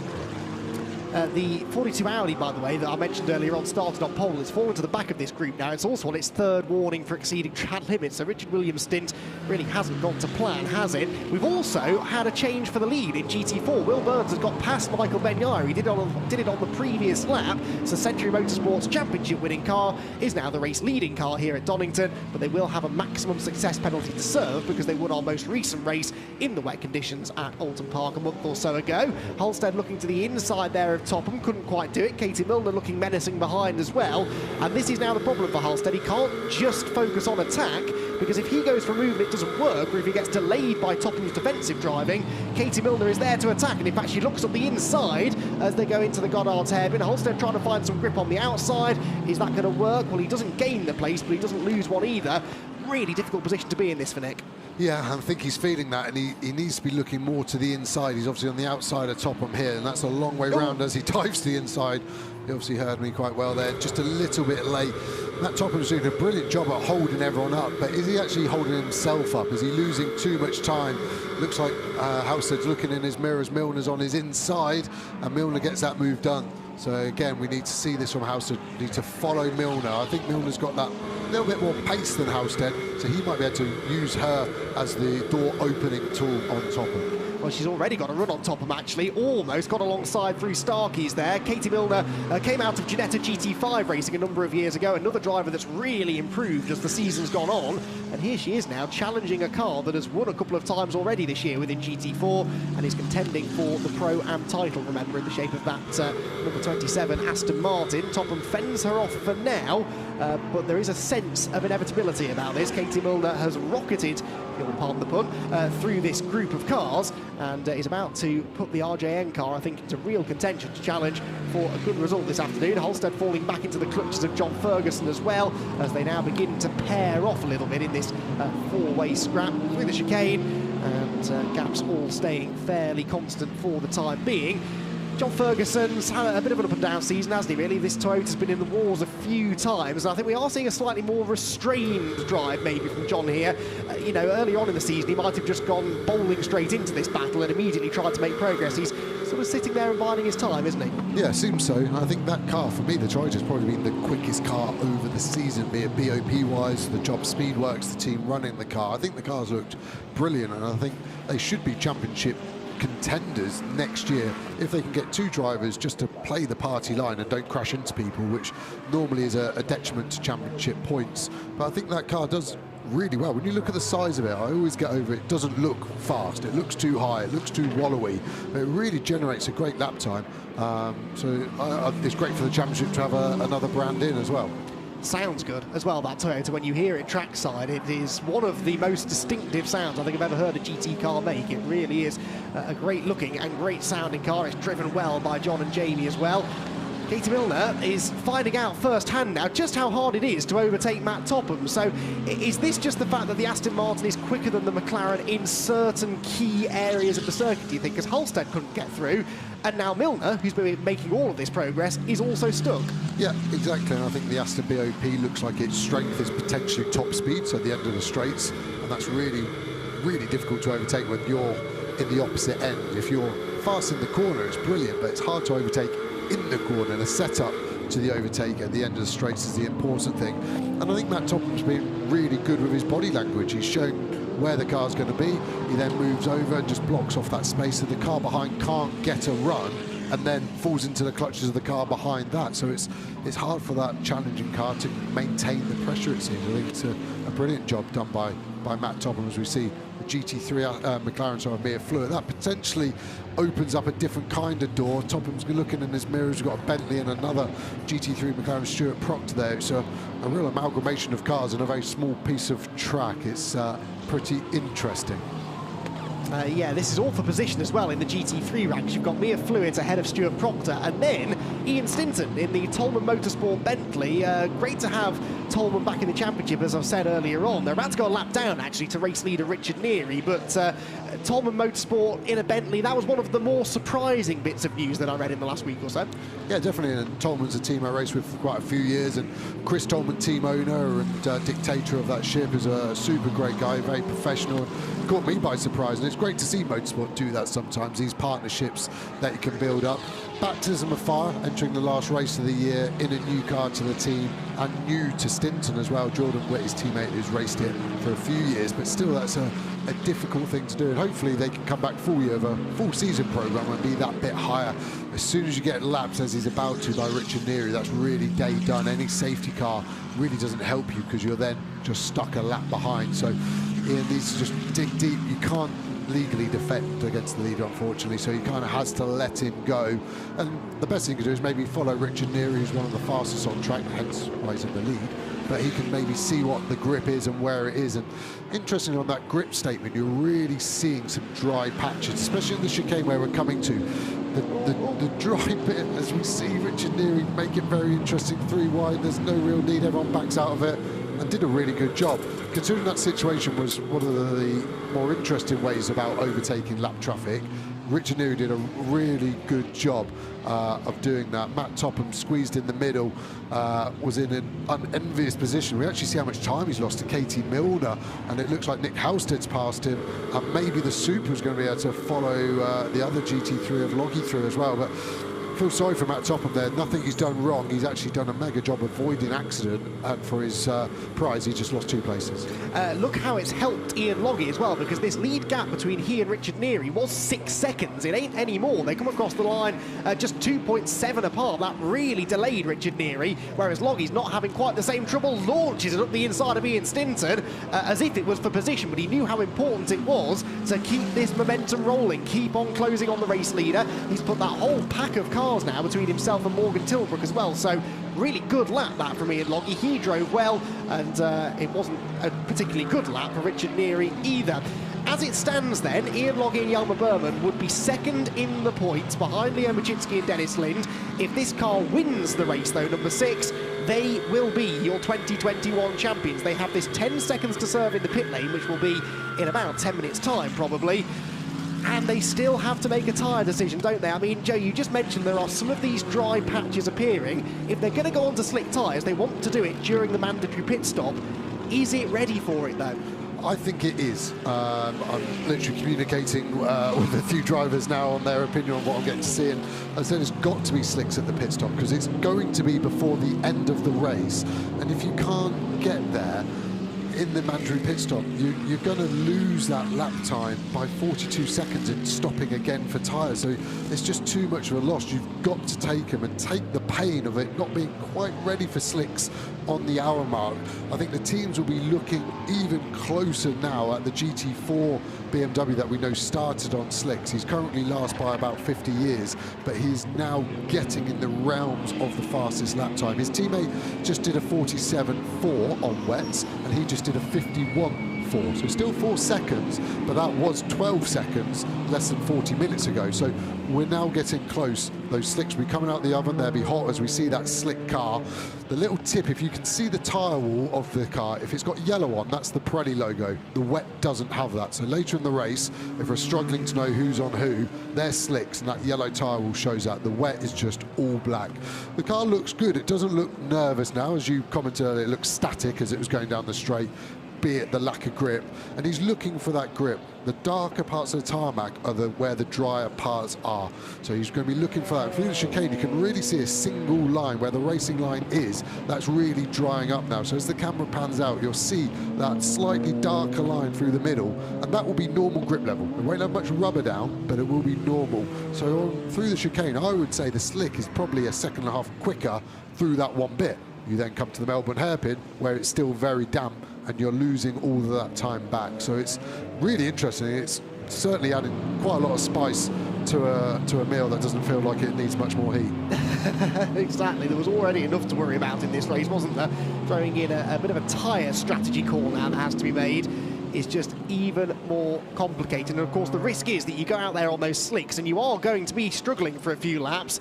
The slightest mistake might just send you off the road and out of contention. So Chris Salkeld then squirms his way into a very greasy Redgate corner. That last lap was a 1:50.5. He's finding best part of a second a lap now, isn't he, of improvement from one lap to the next. So Chris Salkeld is definitely showing now that slicks may well be the way to go. We will get GT3 pit stops from 62 minutes into the race. GT4s, though, can pit from 58 minutes in. So we are less than 10 minutes away, essentially, from seeing GT4 and then GT3s coming in to make their mandatory pit stops.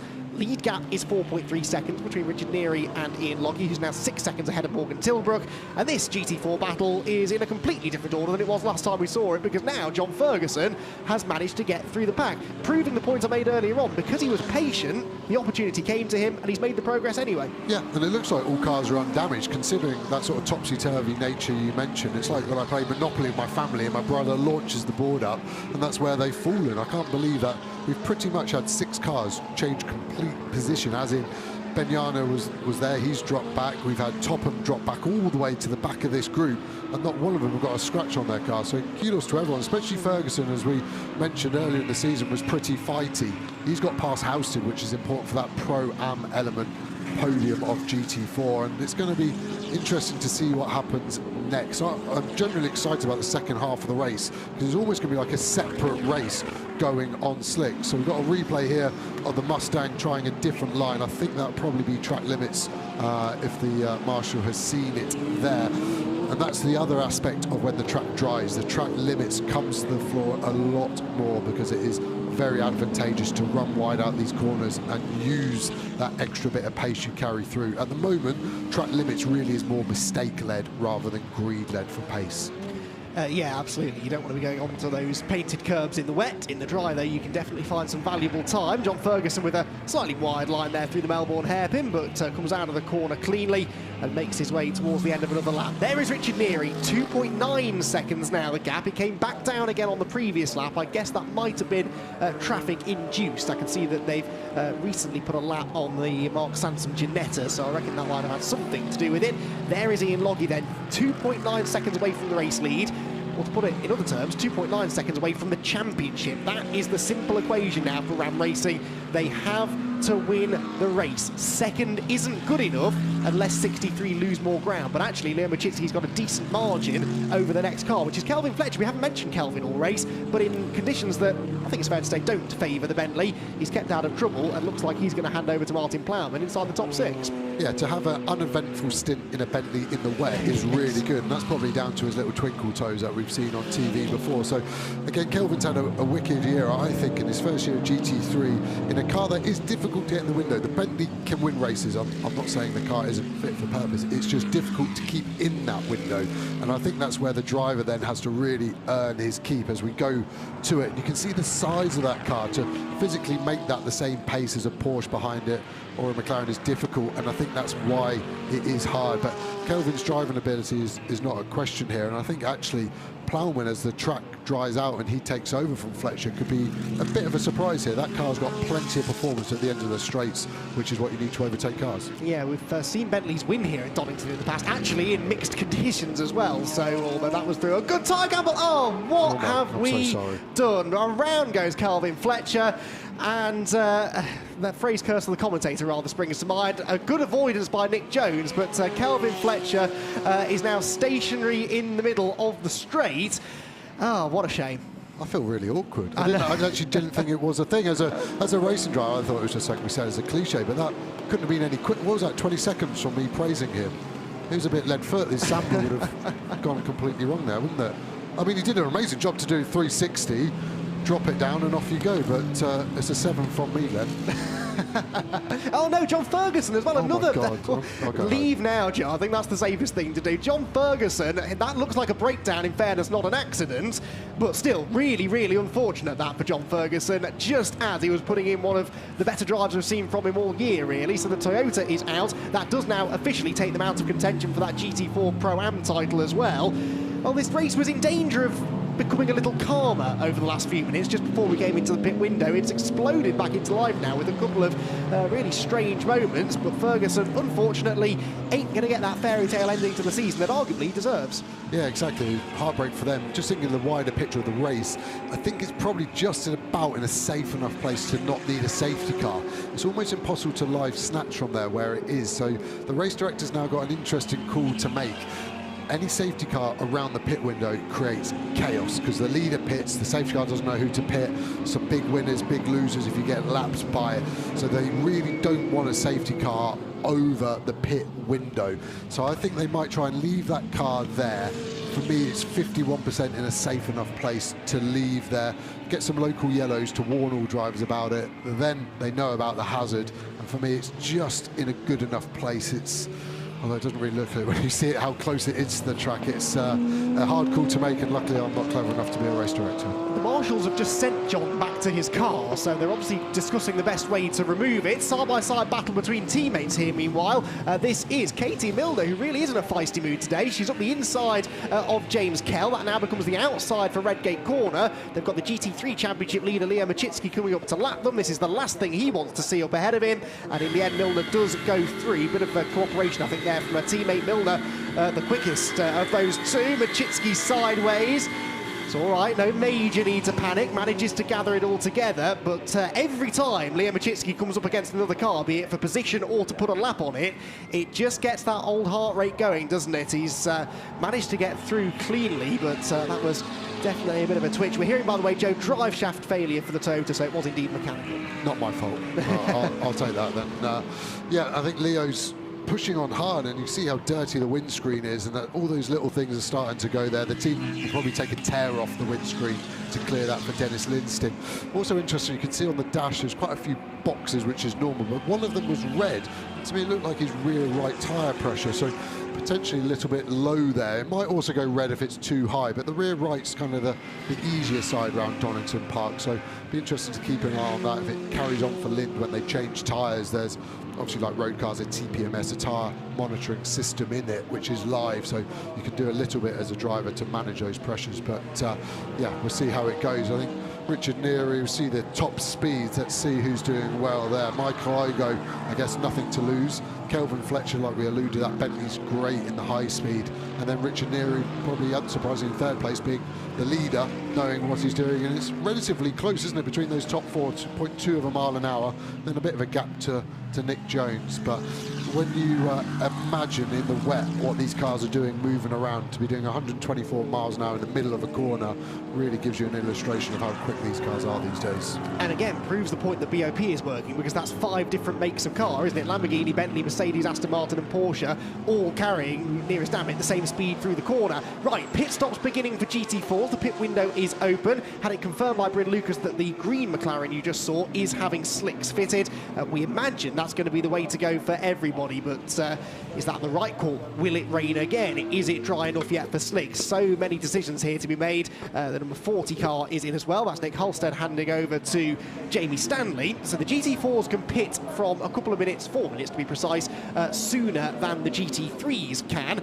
Those that have success penalties in GT4, well, it's a 20-second success penalty for our winners last time at Oulton Park, the 57 BMW, a 15-second success penalty for car number 2, so that is the car you can see just having its refueling done now, and then 10-second success penalty for the Academy Motorsport Ford Mustang. In comes the 57. The Mustang was in the background as well, so all of those front runners are heading in now to serve pit stops. We also, Joe, have the Silver Cup element to factor into all of this. All of the Silver combo teams have an extra 26 seconds to serve, so some of those Pro-Am cars that have faded in the first part of the race, this brings them right back into contention. Yeah, 100%. I think Nick Halstead's done the best job out of those Pro-Am AMs, so he's given it over to Jamie Stanley there, who's going to take over on some new hot slicks. And yeah, it's hard for those Silvers to gain that 26 seconds back, and then they've got that extra bit of weight as well, which really hurts them over the end of the stint. We see the windscreen being cleared of Jamie Stanley. That was a slick handover, wasn't it, from mechanic to mechanic. You see the pit lane timer on the blue one there just freezes, the car fires up. So they still had around 30 seconds until they need to leave. So that minimum pit stop window is so critical. Any time that you're under the minimum pit stop time, you have to come back in and be stationary for that. So a second under, you come in and you stop and go for a second, plus the time it takes to drive through the pit lane, which is around 22 seconds. As we see Matt Topham come to the line, he'll be on the radio, 3, 2, 1 line, and then nice and relaxed. You can loosen the belts, but you can't undo the belts. So you just see him here on the top shoulder, pull that up, both hands on the wheel, knows where it's going, doesn't need to touch that, turns in, looking to kill the engine as quickly as possible, pop the window net to his left, door open, Darren Turner's been very courteous, letting him out, close the door, make sure the belt's not in the way. The refueling will start. Once the refueling is finished, then you change tyres and put a new driver in the car. Fastest GT4 car on track last lap, by the way, Chris Salkeld on slick tyres. So actually, this transition from wets to slicks could not have been timed more perfectly. Bang in the middle of the race, right in the middle of the pit windows, and this is when the track is ready for slicks, it would seem. But getting those slicks up to temperature, well, that is going to be a real challenge. Out goes the number 2 McLaren. The GT4 order will be shuffled significantly because of these pit stops. We'll figure it all out in a few minutes' time. We are only, though, 45 seconds away from seeing the GT3 cars come in. Now, there's always a bit of a hurry to get these GT3s in, to get the pro drivers in as soon as possible.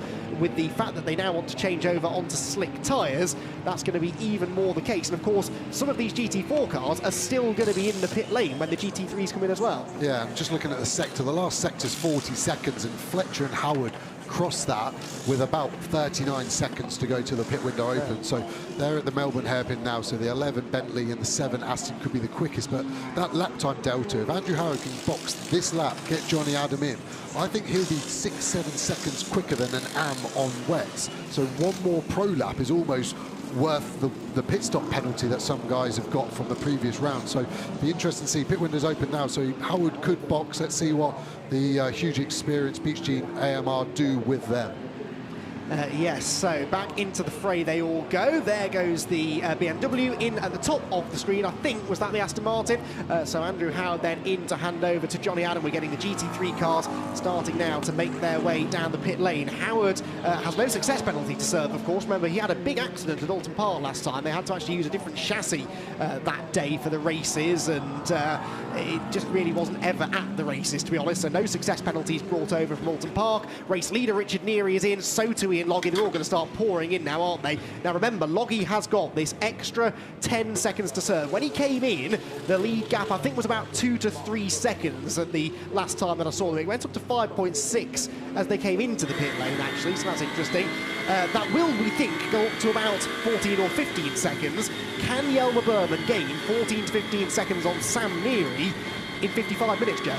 Interesting. I'd say no is my first punt, and we see one of the Lamborghinis staying out, actually, so that's an interesting tactic. They're obviously not willing to stack the cars, would be my guess. So Balon was in front on track position, so he gets the choice. There are 2 pit bays, but with them being so close, they wouldn't be able to refuel them off one rig. So there is a rule in the championship that you can only have 1 rig per team. Fine if you're rank racing, you've got 1 car, 1 rig. If you've got 2 cars, 1 rig, then you have to choose. So it looks like Barwell's rule is whoever is on front on track gets choice, not championship. So that would be an interesting call for Mark Lemmer to make there. So Machitski's going to have to do another lap. That's at 6 or 7 seconds. This is slipping away from Machitski at an alarming rate of knots. The other interesting thing with Loggie was he was 10 seconds ahead of Tilbrook. So that 10-second penalty is going to put Yelmer Buurman and Marcus Clotton taking over the Enduro McLaren very, very close. You're going to see some camaraderie in the pit lane, I think. I think Ram will release this car a little bit early. The pit speed limit is 50 as a maximum. You don't have to do 50. So if you want to lose a bit of time cruising down the pit lane, that is possible. So let's see where that Enduro McLaren is. It's just about where it was now on the pit lane. It's going to easily clear Balon. Neary is left the pit lane, Sam Jr., and we just see a cluster of cars all at once now. So it looks like Loggie's car now in the hands of Yelmer Buurman is slightly in front. Is he holding up those two cars behind him? They definitely look like they would like to get past him. They leave as one. So Yelmer Buurman, Ewan Hankey lap down with now Marcus Clutton. That's going to be an interesting race. The other thing I haven't alluded to, the leader, Neary, is in a Mercedes. Loggie, Buurman in a Mercedes. Different teams, but same manufacturer. We're going to see any interesting tactics across the manufacturer there. I was going to pose this question to you, as in now does come Leo Machitski, so as you say, waited just that one extra lap to hand over to Dennis Lind. There is no success penalty here. They were off the podium in the second race at Oulton Park last time out, so all being well, this should be a relatively quick pit stop as long as they stick within the minimum pit stop time of 110 seconds. But yeah, I was going to pose this question to you about Sam Neary and Yelmer Buurman, because Sam very much sees a future with Mercedes. He's been quick to tell everyone this year, you know, I'm every bit as quick as Yelmer Buurman, and, you know, he's a factory driver, this, that and the other.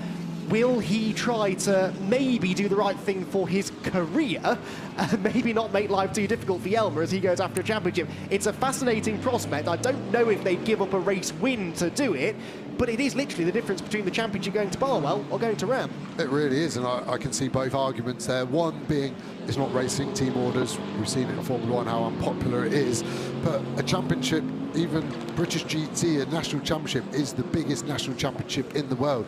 A brand like Mercedes spend millions and millions of pounds to win GT3 championships. They will be having a very interesting conversation. There will be Mercedes representatives walking in between the garages, brokering a deal. So we've basically got a live hostage situation while going around at 150 miles an hour.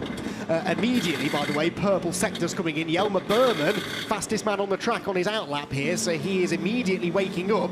The starting point between Sam Neary and Yelmer Buurman, 12.2 seconds. 12.2 seconds is what Yelmer Buurman has to gain to then have a chance at overtaking Sam and winning the championship. He's got to get there first, of course, and how much life he takes out of the tyres in doing that, it's going to be interesting to watch. Out goes Dennis Lind then. He's going to be some way behind that group. Crucially, though, you can see, yeah, that was Sandy Mitchell, wasn't it, running wide in the background.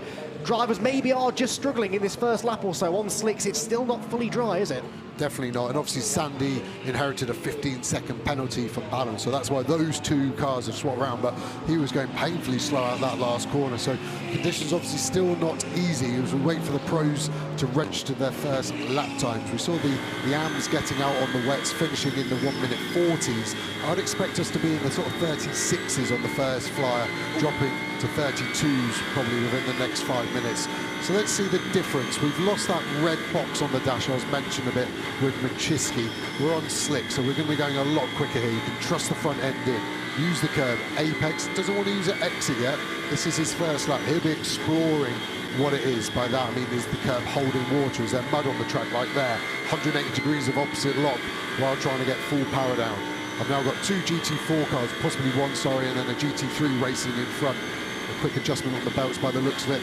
Braking in the middle of the track there, and you could see the car squirreling, so he's looking for where the grip is. It wasn't there in that instance, but this is hard work. There's an adjustment on the traction control, that centre knob there on the steering wheel. That is not the driver.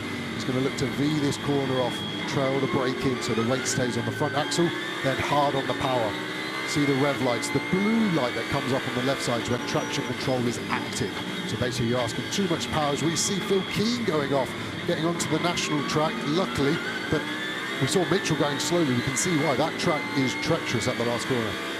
Yelmer Buurman, 2 seconds faster than Sam Neary on his first sort of full flying lap after the pit stops, but Marcus Clutton 0.6 quicker than him in third place. They're all coming together, these top three. The order then, Sam Neary leads, 10 seconds is now the margin over this man, Yelmer Buurman, in second place. Marcus Clutton is 2.2 seconds further back in third. Dennis Lind is fourth. Now that's really important. As Joe said, they've inherited that fourth position from their teammates because Sandy Mitchell had to serve that extra time in the pit lane. But fourth would still not be enough for 63 if number 6 gets the race lead. They would have to be on the podium. So Lind is not likely to gain 35 seconds on Marcus Clutton. This is out of Lind's hands now, really. All he can do is maintain that fourth place and hope it's enough. Yeah, I mean, in a decade of GT racing, I've had it in a handful of occasions where I've been in a similar situation to Lind. You're helpless. You cannot be 35 seconds better than another professional. And you end up actually looking after the tyre. So you're not going to gain that. And you're praying for a safety car. So when a safety car does come, your tyres are that bit fresher because you've not pushed it for no reason. Dennis might get the gap down to 25. That's cool. Well done. It's still the same points as being 35. But if you can hang on and look after that tyre and get the safety car, then you've got a chance of having that fresher tyre. And for me, that's the only option he's got. He's finishing 4th. Wow, was we sorry? Just saw corner by Yelmer, Burman not really knowing what that GT4 car wanted from him. And this is going to mean Clotton is all over the back of him as we go to that shot. And Clotton is so aggressive in the most positive way ever. His overtakes a hot knife and butter style. I really like how he drives that car. So you know those two cars at the start of the race that I said weren't in championship contention but could have a real bearing on this? Well, Buurman is catching one but being caught by the other. This is fascinating stuff, and still nearly 15 minutes to go. Buurman in 3 laps has halved the gap to Sam Neary. It's down to 6.6. It started at 12.2, then it was 10 seconds, now 6.6. Another 2 laps, he'll be right with him. Yeah, we're also seeing Mitchell on the live timing here. As we see Clotton getting the brilliant run. It's going to be hard round the outside. He squeezes him. Yelmer's gone in deep. He's got this. What a great move. That was perfect. Being shown the outside, he had nothing he could have done but put pressure on Yelmer to go in tight and not have the driest bit of the track. And you really saw it. Marcus Clotton's a man on a mission here. I think Neary is going to get caught by him. It's going to be interesting what Buurman can do about Neary. The other interesting one boiling in the background is Mitchell on Lind, 2-second gap, and Mitchell is set in purple sectors. He is the fastest man on track, just behind Marcus Clotton at the moment. Sorry, replay here. So what I'm talking about, he goes in and then closes the door, and it pushes Yelmer onto the wetter part of the track, and that's why he goes deep. Yelmer didn't outbrake himself. He simply didn't have enough grip on the bit of track that Clotton basically bullied him into. Really clever, and you see the speed difference. Clotton's had a great X out of the chicane. On the brakes, not too late, and you just hear it maybe lock up a little bit. Can't get it stopped, and you can see how wet that track is on that rear view camera. It really isn't nice. And Clotton's gone. See you later.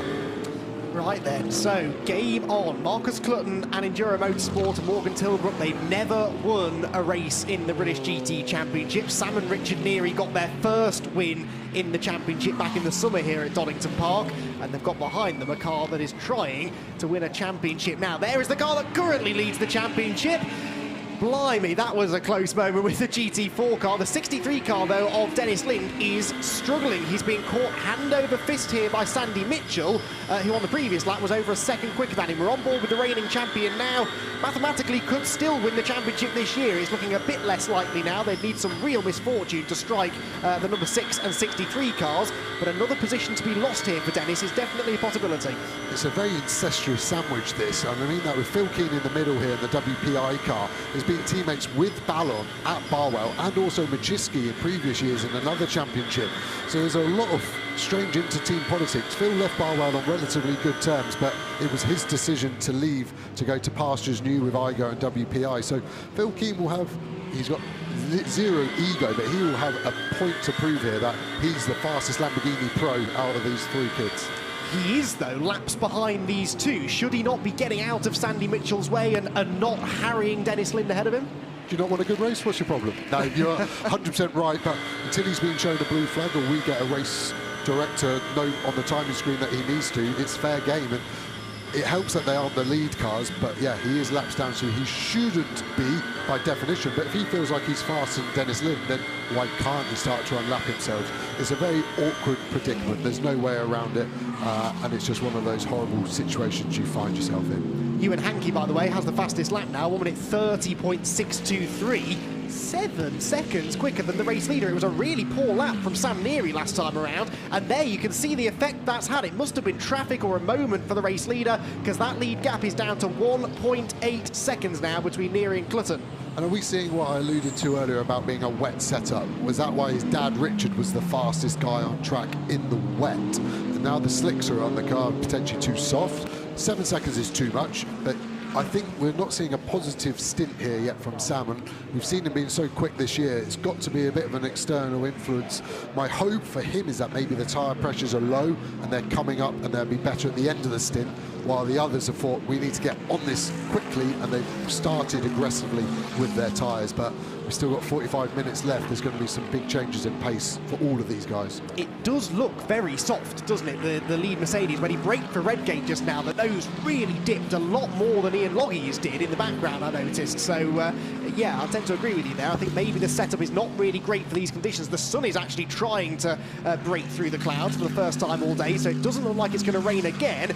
This is on a plate at the moment, isn't it, for Marcus Clutton? He's got one more overtake to execute, and then he will be in the lead of the race. Under a second was the gap at the start of the lap as they head out onto the exhibition straight. Now, another thing to factor into this championship equation is that Scott Mulvern just set the fastest lap of the race. That, in and of itself, isn't particularly relevant. What is relevant is he's only 8 or 9 seconds behind the Dennis Lind Sandy Mitchell pair, and is catching them on the last lap by nearly 3 seconds. Another car that could start taking points away from Barwell. Yeah, and again, Mulvern is super aggressive. Like Clutton in that regard, his overtakes are punchy, and he will not care about people's championships. He's there just to win races and get up as high as possible. That's his job, so he won't really mind about rubbing a few guys who are worrying about the championship. We're seeing the Bentley of Plowman there struggling again with traction. I was hoping once we've got slicks on it, it would be better.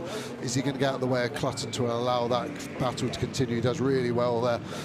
So it'd be interesting to see if we get the same sort of performance. That other Mercedes is a slightly different spec to the Buurman Mercedes. That's the older car, that black one. It doesn't have the new update front end aerodynamics. So it'd be interesting to see if it's stronger than the new Mercedes anywhere and where it's weaker. But for me, this is kind of if, not when. Yes, 4/10 the gap as they started that lap. Interestingly, Yelmer Buurman, having really switched the tyres on, it seemed really quickly at the start of his stint, is now slower than these two. The gap between first and third is back up to nearly 4 seconds now, so it's going the wrong way this for Yelmer Buurman. Really could do with getting past at least one of these two to try and keep the pressure on Barwell for the championship, as if they're not already under enough pressure, being reeled in as they are by the Team Parker Racing Porsche. Down the exhibition straight go the top two cars though. Clutton, having caught the Mercedes though, his dilemma now is how to get through, because we do have a very distinct dry line. He's quick through the chicane though, and immediately Sam Neary pulls to the right to defend, so Marcus Clutton to the outside. Remember what he did to Yelmer Buurman down here, forced the mistake out of Mercedes. This time he tries to force the issue though, goes to the outside of Sam Neary, who stands his ground well. To get past that Mercedes though, Clutton is likely to have to go onto the wet part of the road, and on slick tyres that's asking for trouble. Really is. Sam was a little bit braver there as we see him run wide at that last corner. It's going to be hard for Clutton to do anything about that though, and I think we're going to look at some GT4 traffic coming up in the next 2 laps. I think that's going to be interesting. Clutton's now started flashing his headlights. He managed to resist the urge for 2 laps, and now it's really itchy as a button as a driver. It makes you feel like a hero when those lights are flashing, when you're the one attacking. Right then, I tell you what, this is why I love the Donington Decider. It's always such a tense race, but actually we've got 2 teams here that are not worrying about points. They're just putting on a show here as they fight for the race victory. Marcus Clutton really wants to get through. Made a bit of a mistake there though at the old hairpins. Just drops back a bit from Sam Neary's Mercedes. Sam is starting to warm to this as well, I think now, maybe just figuring out how the car feels. He might not be 100% happy with the setup, but he's got what he's got, and he's going to try and extract the maximum that he can from it. As Ian Loggie in the pit lane looking on nervously, as Yelmer Buurman on the last lap, Joe, was back quicker than them again, so the gap now down to 3 seconds covering the top 3. Yeah, and I think Buurman is quicker than Neary, so if Neary keeps holding Clutton, it's going to become a 3-car battle. It's just, I think Clutton is going to get the move done, and I think Neary's just got to then hang on the back of him. It looks like Clutton had a little bit of a moment of himself, and Neary's doing really well. He's just stopping it on the apex, hence Clutton's just ran in the back of him just to let him know that I'd like to go a bit quicker here. Just so you're aware, it's worth 6 grand of damage to both cars, and I think it's going to be interesting. I think Yelmer, they're potentially... Sam, I actually think that might be Sam's line. It's a late apex, that last corner. It leaves a car width there, but Clutton's going to show his nose, and if Neary turns himself around, it could be viewed as a racing incident rather than a malicious attack. Well, let's hope it doesn't come to that. We're really enjoying the battle at the moment, and so far it has been clean. Right then, Ian Loggie is down in the pit lane with Bryn Lucas. Bryn, I bet he's a nervous man. Well, Ian, you did all you could out there, didn't you? And you put yourself in a really, really strong position. And now Yelmer is catching while the two ahead are having a bit of a fight. Yeah, it's not over for sure. That's one thing, because Yelmer's now, what, 2.5 seconds behind, and the front two cars are having a bit of a fight. So, but I think we could see any one of 4 cars win this race. But obviously, we've just got to keep our head down and keep pushing now. And there's that for Yelmer, that's all he can do. But when you look at the other cars around, you're obviously keeping an eye on Dennis too while he's out there in 4th. Yeah, well, the championship's all to play for. We've got to win it, and ideally the Barwell car's got to finish 4th for us, but it's looking strong for everyone at the moment, so it could go either way.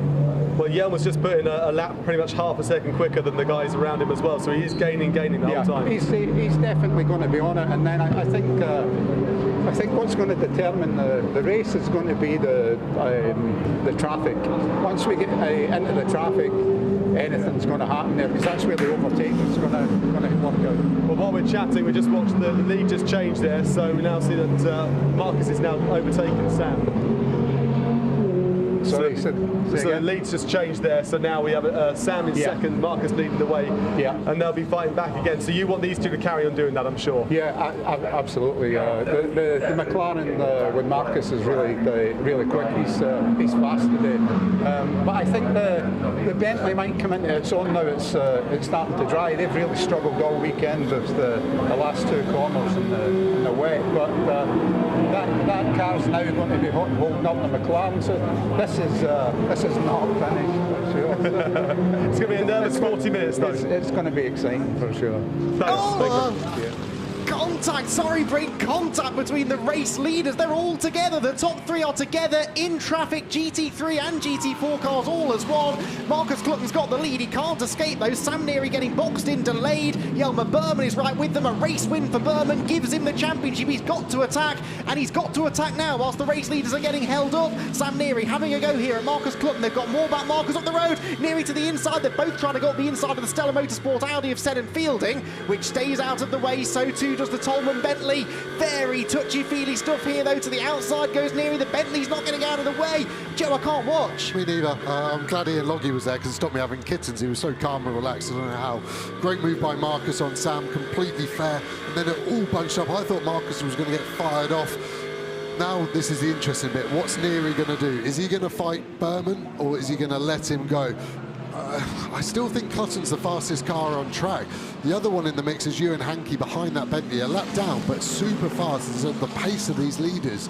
There's a lot of dynamics here still to play out, and I think the important part is the next few laps is Buurman in front of Neary, yay or nay. They've got to win to get the championship, and that is their only hope. And I just feel if Clutton gets another couple of laps of clear non-GT4 effective laps, that win is not possible.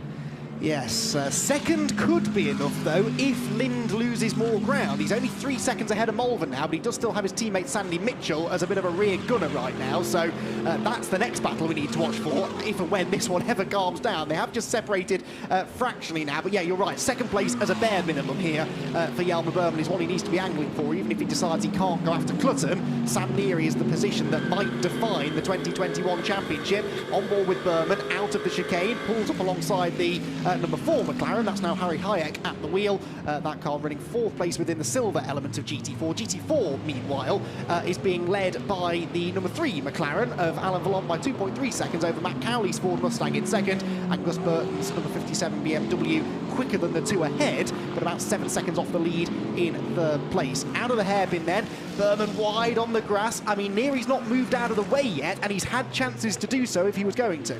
Yeah, and that gap is extending for Clutton. That was 0.8 quicker than Neary's last lap. So, like I said, that gap's going to be 2 or 3 seconds in a few laps potentially, and that is then day done, I think, for anyone else winning it. Buurman doesn't look particularly stressed, again, by the body language of the car. We're not getting any flashing of the headlights, but he's not that much quicker than Neary. Look at it there. The car's not particularly planted for him. He's having quite big moments, 4th, 5th gear, when the highest aero load is on it. So if it's moving around at that sort of speed, I can imagine it's a bit of a handful on the slow speed corners. As we go on board, you can just see a bit of rear rotation from the car. So as it's going in, we go back to the Lamborghini. So we have Dennis Lind, currently good enough for the championship. Phil Keen, quick but nowhere in it, too many laps down. And then we've got Mitchell, whose pace has kind of fallen off a little bit. And that's Leo Machitski, so the guy we were watching in that car that I was saying was a bit wild, looks quite calm, and I think the fingers were crossed. I don't think it was a European gesture of discontent towards us, so good luck for you, Leo. Yes, and the danger here, though, is the Porsche. Scott Mulvern is the fastest man on the track. Fastest lap after fastest lap he's setting, and just set another one, a 1 minute 28.24. He's 1.6 seconds behind the third of these Lamborghinis, Sandy Mitchell. There you can just see him in the background, the blue and black Porsche. Within a few more laps, he's going to be on the tail of Mitchell, but then he's got to clear 2 Lamborghinis before he even gets anywhere near Dennis Lind, and that's the position that counts for the championship. So I think certainly Sandy Mitchell ain't going to make it easy for Scott Mulvern. And actually, neither will Phil Keen, really, because he does still have ties with Lamborghini, ties with Barwell.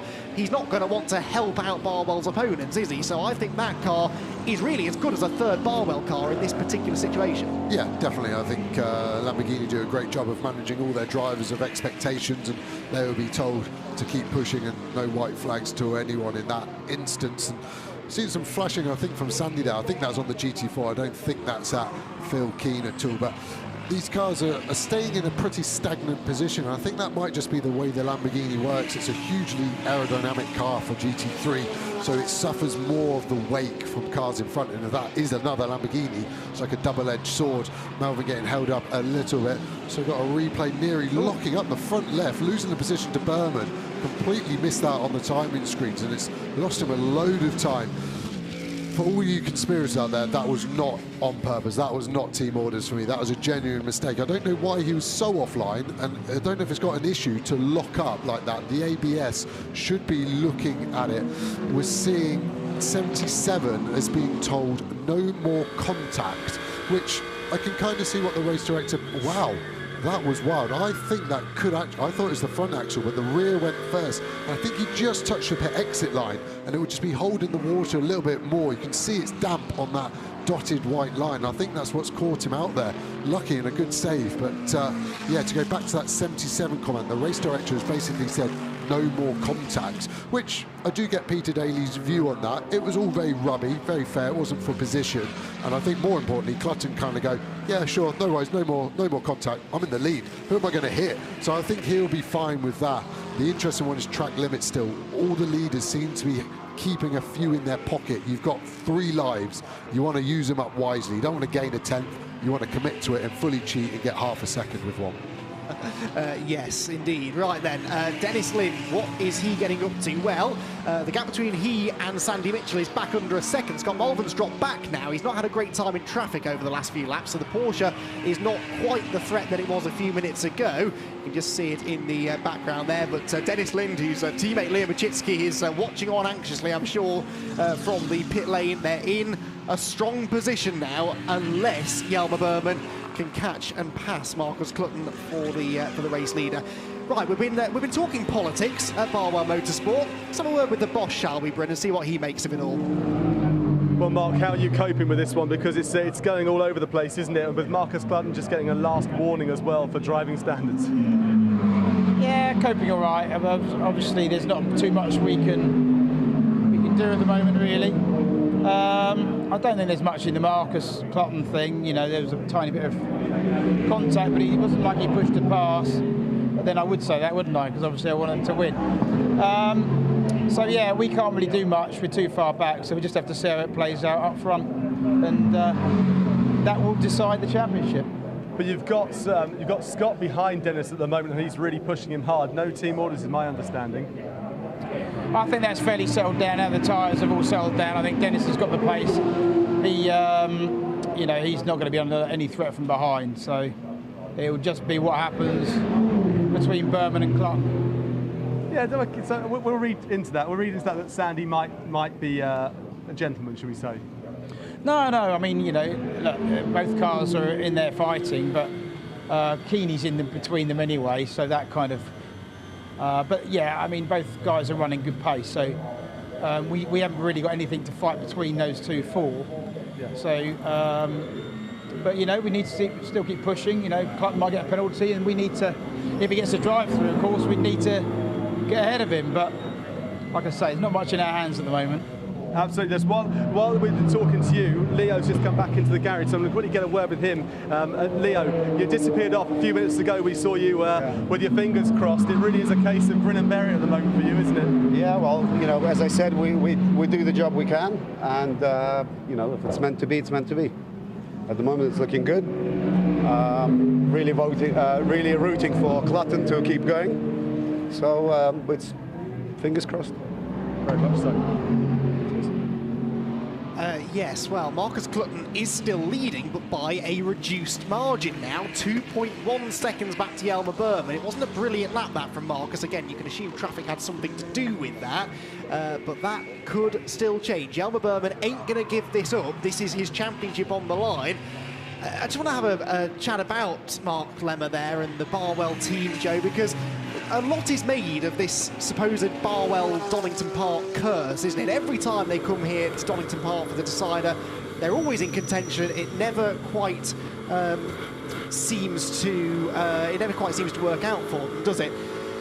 How much do you think maybe Mark is thinking about that? Is he kind of sat there in the garage thinking, oh well, okay, what's going to go wrong this year? Because they're in a position right now, half an hour to go. Provisionally, they've got one hand on that championship trophy. If we were anywhere other than Donington Park, I think they'd be a bit more relaxed. Yeah, definitely. He sounded calm, but I think he was basically waffling and just trying to fill it up. We see Darren Turner here on board it. That's the new Bridge Aston Martin GT4, and where they are currently, that would be enough for the Pro-Am Championship. And you can see he's in a lovely bit of clear track there. So Darren, obviously, probably the most experienced driver on the track by quite a few multiples. He's just going to be able to bring that home. 29 laps, car looks in nice condition, considering how wild and sideways that looked with Matt Topham on the wets. Coming out the hairpin, unwind the lock, straighten it up, pull the gears up on the right-hand side. You can hear the rev of the V8s. Very low stress, that engine. On the brakes hard, a couple of gears down, possibly 3, depending on how grippy it is, just the 2. And again, straighten her up, and off you go. Shift up on the blue, up to 4th gear, and another lap. He's in a really nice bit of clear track. He's actually got that space as we cut to 2 GT4s with a lot less clear track around, and potentially a bit of damage on the front of the RGM McLaren. You can see the left-hand side of the car, it's missing what we call an LTR cheek. It's just a bit of cooling, and I'd imagine it's from this tyre stack on the left just now, and that has definitely moved back over the race. And I think people are just getting greedy, nibbling it, as we see the GT3 race leader come past on its sister McLaren. Down the inside for Marcus, that's a couple of really nice GT4 overtakes, probably a 10th or 2 lost, whereas look at Buurman is now in the middle of it. He's got to commit to the left. That wet track on the left-hand side that he's going to be on, potentially losing him a bit more time, and Ewan Hankey is following him around like a bad smell at the moment. It is still very tight round there. It is, and it's getting tighter in GT3, look, because the gap is coming down. The last 3 laps in succession, Buurman's been faster than Marcus Clutton, and 1.3 seconds now is all that stand between Yelmer Buurman and the race lead and potentially the championship victory, because Dennis Lind in 4th place ain't likely to gain any more ground in this race. It's all about what the Mercedes can do. There goes the number 3 McLaren then, Alain Vallant running in 2nd place in that GT4 category, so that lead changed a few laps ago with the Ford Mustang getting itself ahead. Matt Cowley putting in a really strong performance, and now looks like he might have the pace to get away from the number 3 car behind. They're then 8.2 seconds ahead of Gus Burton in 3rd. Now Gus, on the previous lap, was 2.5 seconds quicker than both of these two. Admittedly, they were being lapped by the GT3s at the time, but if he keeps that rate of closure up, then he could still get up there and get another race victory. That 57 BMW was already won 3 times this year. You'd think they'd give someone else a go, but all they seem to be able to do, that team, is win, and they're not out of contention even in this one. Yeah, amazing, that car. The BMW's been hugely competitive this year. BMW released an Evo kit, so although the car looks predominantly the same as last year, it's had a lot of tweaks, and mainly aerodynamics from what I understand from the Century guys, and it's just made it a lot quicker, and I think that's why it's won a GT4 championship probably easier than we've seen in the last decade, to be honest. And it's good to see when you get a package together, both drivers, the team and the car all working as one. There's no reason why you shouldn't be able to make it look easy. As we see Sam Neary obviously working through the traffic, that gap as you look down the pit straight is growing absolutely massively. That one mistake and just a slight lack of pace. This is a difficult stint for Sam Neary, I have to say. He's still got a good 20 seconds over Lind behind, so there's really no stress for him in that regard. drive-through penalty, meanwhile, for car number 9. That's Andrew Gordon-Colebrook. He's 25th place and multiple laps down after that gamble to start on slicks did not work for Century Motorsport. Significant though, because we've still got 26 minutes to go. We've had our first track limits drive-through. It's certainly not impossible that others could fall foul of that as well. So drivers have to be careful when it comes to how much of the track or the bits outside of the track limits that they're using. Again, that could potentially have ramifications if it's a front runner that does it. Through McLean's goes Will Moore. There is Matt Cowley, excuse me. There is Alan Balon behind. And what lap times is Burton doing? Yeah, quicker again, only by, in fact, he was slower than the GT4 leader, but quicker than Balon by about 3/10 or so. So inching up towards them, but I think he needs a safety car or some further delay for those two if he is to challenge for that victory. But still another podium for Century at the end of the year. Would be a remarkable way for them to finish out the championship. Also, by the way, that fight for second place in the GT4 Championship, I need to do the maths, because I actually think there is a chance here that Newbridge, as well as wrapping up the Pro-Am element of GT4 today, they could still steal second place in the overall points as well, because the number 2 McLaren and the number 9 BMW have both had really poor races so far. Yeah, and that'd be a great sort of run-out season for that new team with new drivers in that regard. And yeah, we're seeing a lot of Alan Valant, the quick young German there. And that damage will actually be quite restrictive to his pace. That you can see it's lost the bodywork, but it's also where the dive plane sits. It's a little carbon flick that you'll see on this Fox car. Those little black flicks really pin the nose of the car down. Obviously nowhere near as strong as a rear wing, but really then turn the wind around the car and make quite a few other components go in. So Jamie Stanley again got some good clear space here, and his pace has been strong. Now they've got that car firing. Pro-Am leader of the race. He's 6 seconds ahead of Turner, who you can see just in the background. Their pace has been pretty similar up to this point, within a 10th or 2, so it'll be interesting to see if that changes at all. But that'd be a great story after their struggles in qualifying yesterday for Stanley and Housted there. You can see 4 points in it. Their only hope really is that Turner gets caught, but his nearest Pro-Am rival is a good 10 seconds behind in the form of Bradley Ellis, and I can't see that happening in the last 23 minutes. Yeah, looking good for them as far as the Pro-Am title is concerned. As things stand, by the way, I reckon that Turner and Topham would be 4 points shy of second place in the GT4 Championship as well, so they need to make a bit more progress. Even if, for example, the number 2 car was to lose another place, that wouldn't quite be enough. So Turner needs to get on with this here then. He is currently, as he comes out of the old hairpin, 6.5 seconds behind Jamie Stanley.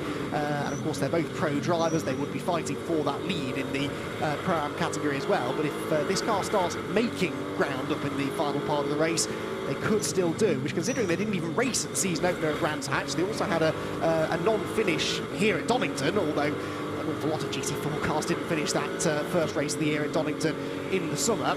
But yeah, considering therefore there are 2 races this year this car hasn't scored points in, to even be considering second place in the championship, that is a really, really impressive run. Really is, and I'm absolutely glued to the timing screens. Obviously the live pictures are super dramatic, but the timing screen really gives you the one-dimensional view of pace, as we see a positive move from Lind there. And I have to say, I think Buurman's finding a little bit of pace. The live timer is available online, TSL Timing, or navigate via the British GT website, and you get 3 sectors a lap, so obviously the lap time split between them, and you get an instinct of where the car is strong. And for me, Yelmer Burton is coming alive in sector 1, so the first part of the lap, that car is taking 3 or 4 tenths out of Clutton each lap. Clutton then finds the same in sector 2, and then 3 is even. So we're starting to see an ebb and flow. When you consider there's only 1.9 seconds between them, those few tenths are going to start to play out. I got a feeling Burman's getting stronger as this race goes on. And of course, all it takes is, and as you say that, the gap goes over 2 seconds for the first time, but all it takes is a back marker to arrive at the wrong point, going through the chicane, for example, or through the Craner curves. You can lose 2 or 3 seconds sometimes from a group of back markers that don't cooperate. So certainly a 2.1 second gap, which is what Clutton enjoys at the moment. He would rather it was a bit more comfortable than that, wouldn't he? They're 10 seconds, by the way, now ahead of Sam Neary in 3rd position. This car's progress, though, continues. Scott Malvern, the gap went out. He had a few poor laps in traffic, but he's now only 1.5 seconds behind Sandy Mitchell. Make that 1.2 seconds now. That would be for 5th position overall. If he clears Mitchell quickly, he could still get up there and take a position away from Dennis Lind, but Dennis is actually 2.5 seconds ahead of his teammates, so Dennis getting quicker too. Yeah, and I think the traffic we alluded to is definitely going to be on the case. I think the 77 car clutching the leader has got 5 cars to clear in the next 2 laps, looking at the track map, and that has got such big ramifications. So I can only allude, like when you're at a roundabout and the old biddy in front doesn't pull out, and then you lose a bit of time, and the next set of traffic lights are going to red rather than still being green. Suddenly you just start to snowball time loss, and then you get stressed about it, and you make wrong decisions. And I'm not saying Marcus is that sort of driver, but the pressure of trying to get their first British GT win, to end the year on a high, like we said, their first race of the year ended on the green flag lap in the barrier, so to finish on a win would be huge. Over the winter you can find more sponsors, you can get some more money, and it is all positive. So that 2-second gap is going to feel minute once they catch those GT4 cars ahead of them.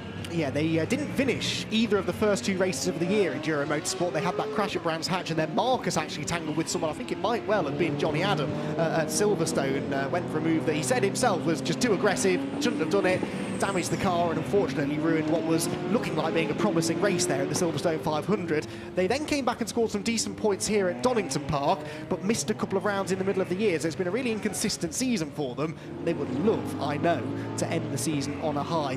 There is Mike Simpson, meanwhile, CWS Racing. This is a team and a livery that will be very familiar to anyone really that's watched any UK motorsport over the last few years, but great to have this car here. Mike Simpson sharing the 78, of course, with Colin White, and Colin, a real character, a real racing enthusiast, isn't it? And it's so nice to have a brand new team on the grid, and drivers that have such genuine passion for racing. Definitely, you know, the brand like Ginetta to people new to GT racing might sound a bit Italian, but it's actually based just outside Leeds in Yorkshire. And Lawrence Tomlinson, the owner, has done a phenomenal job at creating a brand that can race at this level very, very competitively. Colin White has been around for more years than I can count to, which is awesome to have that sort of support. And Mike Simpson, obviously the brother of the more famous Bart Simpson, is doing a good job there as well, and he really develops those cars massively. You can see how much they move around, and it's quite different to the other cars, Ginetta, and I don't mean that in a snobbery way. It is so much lighter, less power. You really have to hustle it. It's almost kind of the epitome of what the British do in motorsport. We make it lighter and more agile rather than the big powerful cars, and you really do have to hustle it to get a lap time. And I was fortunate enough to race one earlier in my career, and I would probably say it was what gave me the opportunity to become a professional driver. So fond warm memories of that little car that we've got on the screen. Yeah, absolutely, and 2 of them on the grid here at Donington Park. First time I've had 2 Ginettas on the grid for a couple of seasons, and these new G56s proved to be fairly popular, actually. I know there are a lot of teams and drivers looking at potentially getting their hands on one and coming and contesting British GT, so that would be fantastic to see. In fact, the other Ginetta is the next car behind, so Lawrence Tomlinson will be sending out his official photographer to get a bit of a photo of that, I think, as they come round the circuit together. The Tolman Bentley, which we mentioned earlier on, of course, is a new entry to the championship. Jordan Witt, who I first came across actually racing Bentleys in another championship a number of years ago, and really exciting driver. Of course, raced for 2C's Motorsport in the championship last year as well, and that season didn't quite go to plan, it must be said. But now that the conditions are dry, the Bentley's starting to look a little bit more drivable, isn't it? Yeah, definitely, and it generates its lap time in, like the Ginetta, quite a different way. It's the complete extreme to the Ginetta. It's big and it's powerful, so you really need some grip to get that power down onto terra firma to propel you forward. And you see it in these slower speed corners, really have to pitch. So as the car rolls around, that's where it's trying to get its weight over each corner to get the power. And you can see it almost lurching side to side, as that tiny Lamborghini in comparison is a lot more squat and it's a lot easier to be precise with. And I really hope Tolman get that car for a full season. The expertise Tolman have there and the resource Bentley have, I think that car could become a hugely competitive weapon in the British Championship. Yeah, absolutely, and it's a real fan favourite car, that as well. It has a big following. You can see why. It's a very imposing car when you see it up against the Lamborghini here, which is half the size, it seems. Certainly height-wise, there is a difference between these two cars. The top speeds at the Dunlop part of the circuit, that's down the back straight, 143 miles an hour for, guess what, the Bentley. It's never really a surprise to see the Continentals at the top of the speed traps, is it? It's actually the Paddock Motorsport one of Martin Plowman, car 11, who is a bit quicker than Sandy Mitchell's Lamborghini, and then the 84 Bentley, also pretty rapid as well. So, yes, the Bentleys always do well when they get a long, flat-out section, and that's proven to be the case here at Donington too. The third of these new entries, Joe, is Century Motorsport's Aston Martin. I have to stop myself saying BMW. They've got the two Beamers they've ran all year, but Century with the Aston Martin as well, and making its first appearance of the season this weekend. We know the Aston GT4 is a competitive car, and Century Motorsport not content with making that BMW a pretty unstoppable force, now bringing an Aston Martin into the fray as well. Yeah, it's really good. I think David Holloway and Bradley Ayres have had a really good, strong year in another championship and wanted to sample British GT. They see it as a step up from what they've been doing. Bradley, obviously hugely fast, former British GT3 champion in a Dodge Viper, and he's just been passed by this battle, which is really intensifying. Malvern on Mitchell, and it's going to be interesting to see how aggressive Malvern is. He's the kind of driver who catches you on the back foot, and by that I mean he'll just overtake before he's had a chance to really sort of size you up, and that makes it hard to defend against because you don't really know where the attack's going to come from. Malvern will be reeling them in lap by lap, seeing, you know what, I think I'm the best at X corner, or maybe wides if Sandy happens here. So he'll be getting there. He's still maybe half a second too far away to have even a lunge, but I think that Porsche is probably going to be strong coming into the last sector with the big traction zones, considering where they've got the engine in that sort of old school VW Beetle style thing. A very nice looking and sounding car it is as well, I have to say. And it's nice to see Team Parker sort of getting on top of it now as well, because they did struggle a bit at the start of the year, of course, moving over from Bentley to the Porsche, but Scott and Nick, they've been getting quicker, and they were quick at Donington Park earlier on this year as well. They qualified up on the second row of the grid, so we know the car has potential. This is the part of the circuit Joe was saying it should be strong in, with these tight hairpins, so a good exit from the next one, for example, out of Goddard's, could give Scott a chance to attack into Redgate, but actually hampered a bit there by Andrew Gordon Colebrook's BMW. Couldn't quite take the line he wanted on the exit of the corner, and so I think Sandy Mitchell is probably out of reach for the time being. Yeah, that gap up to a number of car lengths now as they come through to complete the 62nd lap of the race. We're into the final quarter of an hour. I don't really know where this race has gone. 2.3 seconds the gap between Clutton and Buurman. That's fairly static now. Sam Neary is still third, and Dennis Lind in fourth place is 14 minutes away from breaking the Barwell curse here at Donington Park. There's a lot that can still play out in this last nearly quarter of an hour. But at what point do you think Dennis is going to start thinking about this championship, realising that actually it might just happen? I think it's going to be really, really close to him believing already. He's in a nice position track-wise. It is nice when you're going for a championship not having to worry about overtaking or being overtaken. It's kind of out of his control. He just needs to circulate at a good pace. He's only half a second off the leaders. He's 17 seconds behind Sam Neary, so he's still edging away, but he's not going to get close. He's just got to make no mistakes. He can literally stroke it home. He can be a bit softer on the brake, not get as much energy in. Maybe he can get rid of a few downshifts. Sometimes corners are in between gears, like might be second, it might be a tenth quicker. But if you leave it in third and lose a downshift, it's also lose an upshift. Gearbox appreciates it more, and in the whole scheme of things, you don't need the lap time. We see Malvern right on the back here. He's had a bit of help with GT4 traffic this lap. Got a good exit, but you know what? I think the torque of the Lamborghini is kind of negating the physical placement of where the Porsche engine is. It's going to be interesting for these last few laps to see if Scott can do anything. Scott's teammate Nick Jones, super lovely guy. He'll be on the radio, I'm sure, to Scott saying, give it all, don't worry about a front bumper, we can repair that over the winter. If you think you can get the place, go for it. Yeah, well, I definitely think that he thinks he can get the place. It's just a matter of making it happen. And I do think maybe traffic could be his best friend here. They're going to catch the Fox Motorsport McLaren now as they drop down through the crater curves. Oh, off has gone the number 78 Janetta, I'm afraid, and Mike Simpson. Chuckling because that's another car we were just giving a bit of love to a few laps ago. Off, though, it has gone. Now, the Fox McLaren, I thought, was going to delay Sandy Mitchell there through the craners, but actually, it seems to be the Porsche of Scott Malvern that loses a bit more time. Simpson dragging himself back onto the road. A strange place to go off in a way, although surprisingly easy, I've noticed, to just drift a bit too wide out of Starkeys, get on the wet part of the track or get a wheel on the grass, and from there, there's very little saving it. Yeah, not for a driver of the quality of Mike Simpson. That is most likely to have been a bit of contact being pushed out wide by a GT3, or even potentially a bit of a suspension failure. It all looks squared to me when I can see it, but it's definitely not a corner where Mike Simpson's going to go off. So I hope actually the car is able to drive and just get out of the way, and it's not got an issue, because if it's stuck there, then that's potentially a safety car, and we're looking at a very, very interesting last couple of laps if the safety car were to come out. Yeah, Ram Racing will be hoping that the car stays there, but we are hearing that it has rejoined, so no need for a safety car then for the time being. So the Barwell team can breathe a sigh of relief in that respect.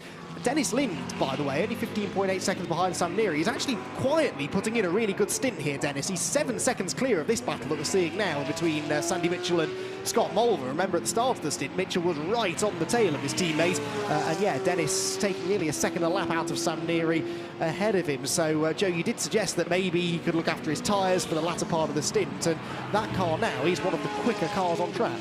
Yeah, and still lacking that little bit of pace, which would kind of say to me he isn't on the ragged edge. He doesn't need to, so he's probably still just bringing it home. And I think from looking at the sister car here of Mitchell, the car looks well balanced. So I think Barwell have done a great job of having a car that was good in the hands of Adam Balon, especially in the wet and the dry. That is no mean feat. So we're looking at Dennis here, who I think he'll be using a lot of curb on the left. You need to for lap time, but he'll be careful on the right for track limits. Got an easy 30-40 centimetres of space staying legal, so he's doing a good job there.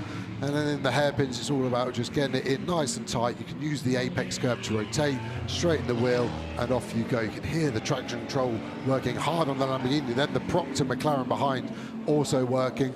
Leo looking rather dangerous in that long trench coat. You wouldn't want to meet him in a dark alley, but that guy's potentially less than 10 minutes away from being a British GT champion. He is. It all hinges on what Yelmer Buurman can do here in the final 10 minutes then, because he's now only 1.7 seconds behind Marcus Clutton again. As it stands, Lind could actually lose another couple of positions and still be champion, so he could be overtaken by both Sandy Mitchell and Scott Mulver, and it wouldn't make a difference unless Buurman gets the lead away from Clutton, and that one certainly could still happen, because that gap is still close enough that one false move in traffic will allow this car, the pink Ram Racing car, to close right into within striking range. He was a tenth slower than Clutton in the first sector, 2 tenths faster in the middle sector. Use all the curb, use all the track limits, take every risk now. There is a championship on the line here. Yelmer Buurman is throwing everything that he can at this. They may not win the overall championship, but they do at least have the prospect of winning in Pro-Am. In fact, as things stand, it looks as though Ram Racing are going to lose the outright championship, but win the Pro-Am title by 1.5 points. Doesn't get a lot tighter than that. I don't really think that's on the mind of Yelmer Buurman. He's not going to drive conservatively, is he, Joe, for the sake of winning Pro-Am, when there's still a chance, maybe, at the overall championship? Yeah, the overall's a big, shiny one.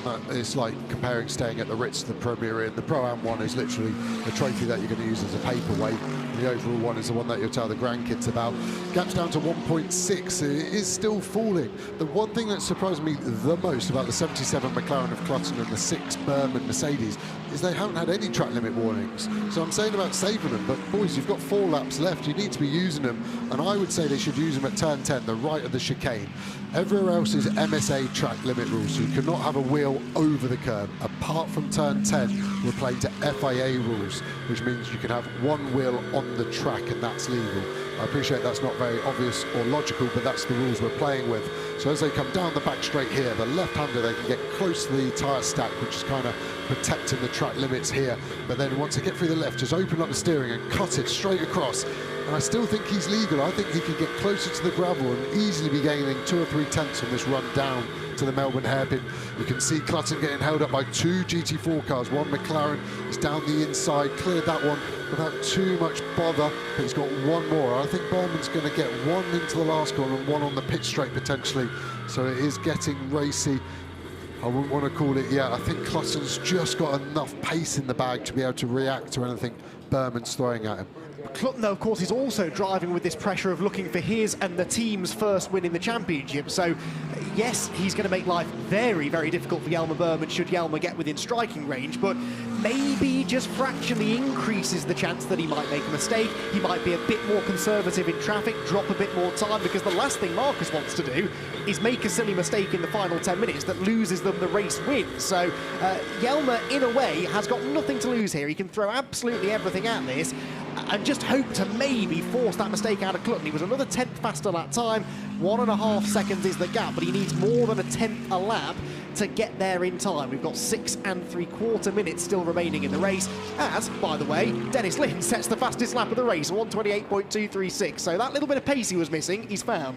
Yeah, and that's impressive. When the tyre goes on like this, it's done 55 minutes of driving, it loses performance. The fuel comes off, so obviously he'll be about 60 kilos lighter than when he started his stint. But normally the fuel isn't as powerful as the tyre grip. So yeah, he's done a really good job of looking after that car, I think, and it's interesting to see that if he had needed it, was there enough pace there to take it to anybody on the grid, I think, pace-wise. We're looking on the timing screens. I think Clutton and Buurman are going to get 4, possibly 5 GT4 cars before the end of the race. And like we're saying, you can easily drop 1-2 seconds on each one of those if you catch them wrong. And with the gap only being 1.5 seconds, that is a definite possibility to really throw the mix up in the air. Yes, absolutely. So down into the Melbourne hairpin comes Dennis Lind. 7.8 seconds his margin over Sandy Mitchell. Oh, Sennan Fielding slow through the Craner curves. The Stella car broke down here in the summer, and I'm afraid it's gone again. He's on the grass, which is wet. Don't crash it now. That really would be unfortunate. The car's clearly got a mechanical problem. But then on the wet grass, Sennan Fielding almost losing control. What a shame. They weren't on for a race win or anything like that. They were running at the start of that lap in 5th place within GT4. But having started on pole, they showed what the car is capable of. A real shame that it couldn't hang on for another 5 minutes. Yeah, it actually looked like it almost had a full electrical shutdown, because it was obviously slowing, and then suddenly it looked like the rear axle locked. There's no clutch pedal in the Audi GT4, so I wonder if the car just lost all power and actually just locks in gear, and that's why it looked quite dramatic as Senna was sliding off. 5 minutes remaining. I think we can gamble no safety car would be my choice if race directors listening. Senna should be able to get out of that car and get behind the barrier relatively safely there. Looks like probably Clutton's had the better luck with the traffic this lap around the Ellis, and then getting that BMW really squeezing that look unnecessarily close on both parties there. But to me, that gap has grown from the 1.7 seconds last time around. Yeah, I'd say so. And now Buurman really is starting to run into some desperation. He's running out of time here. 4.5 minutes left in the Donington decider here. The final round of the Intelligent Money British GT Championship, and Yelmer Buurman has to overhaul a 2-second deficit to Marcus Clutton and then overtake him in the remaining 4.25 minutes in order to claim the championship for himself, Ian Loggie and the Ram Racing crew. There is the Ginetta ahead that he's going to have to pass. Of course, if they catch a back marker through the Craner curves at the moment, they're not even allowed to overtake them. There will be yellow flags out for that Audi. Just another example of how you can gain or lose time through things that are completely out of your control. It doesn't happen on that occasion. As he goes past the Ginetta, you can see Clutton going to the inside of the, I think that's the Darren Turner Aston Martin in the distance. And that, with maybe just one more car to be lapped for the race leaders, should be pretty much it for traffic. So quite an important moment that for Clutton. Yeah, it really was. Clutton dealt with all that traffic well. The traffic gods were super kind to him as well. I don't think there was one that really held him up by more than a couple of tenths. Yeah, as you said, the last one will be Jamie Stanley in the Fox car, but Jamie's super experienced as we see the battle intensifying there. GT4 is again spicing it up. Malvern doesn't look like he's got much he can do about Sandy Mitchell, but yeah, just saying about Jamie Stanley in the Fox GT4 McLaren, he's in his own sort of gap, so he can almost afford to lift off and let both Clutton and then Buurman go through there without sort of costing anyone too much time. We see a slow RGM McLaren, that's Jordan Collard. Looks like straight, but he's stopped it in an interesting place. Looks like he was quite quick to stop and turn the car off, hoping to power cycle the car, refire it and get out of the way. Again, that's in an awful place to be. It's actually a very blind crest. If you see the cars coming up to the corner, you lose sight of them, thus obviously they can't see the car. So Malvern all over the back of it, got a bit of debris in the radiator, it looks like. Won't be too bad. I think it's flown off already, in fact, so that's absolutely fine. But we're getting to this later stage of the race. It'll be interesting to see what happens up there at Coppice with that stop car.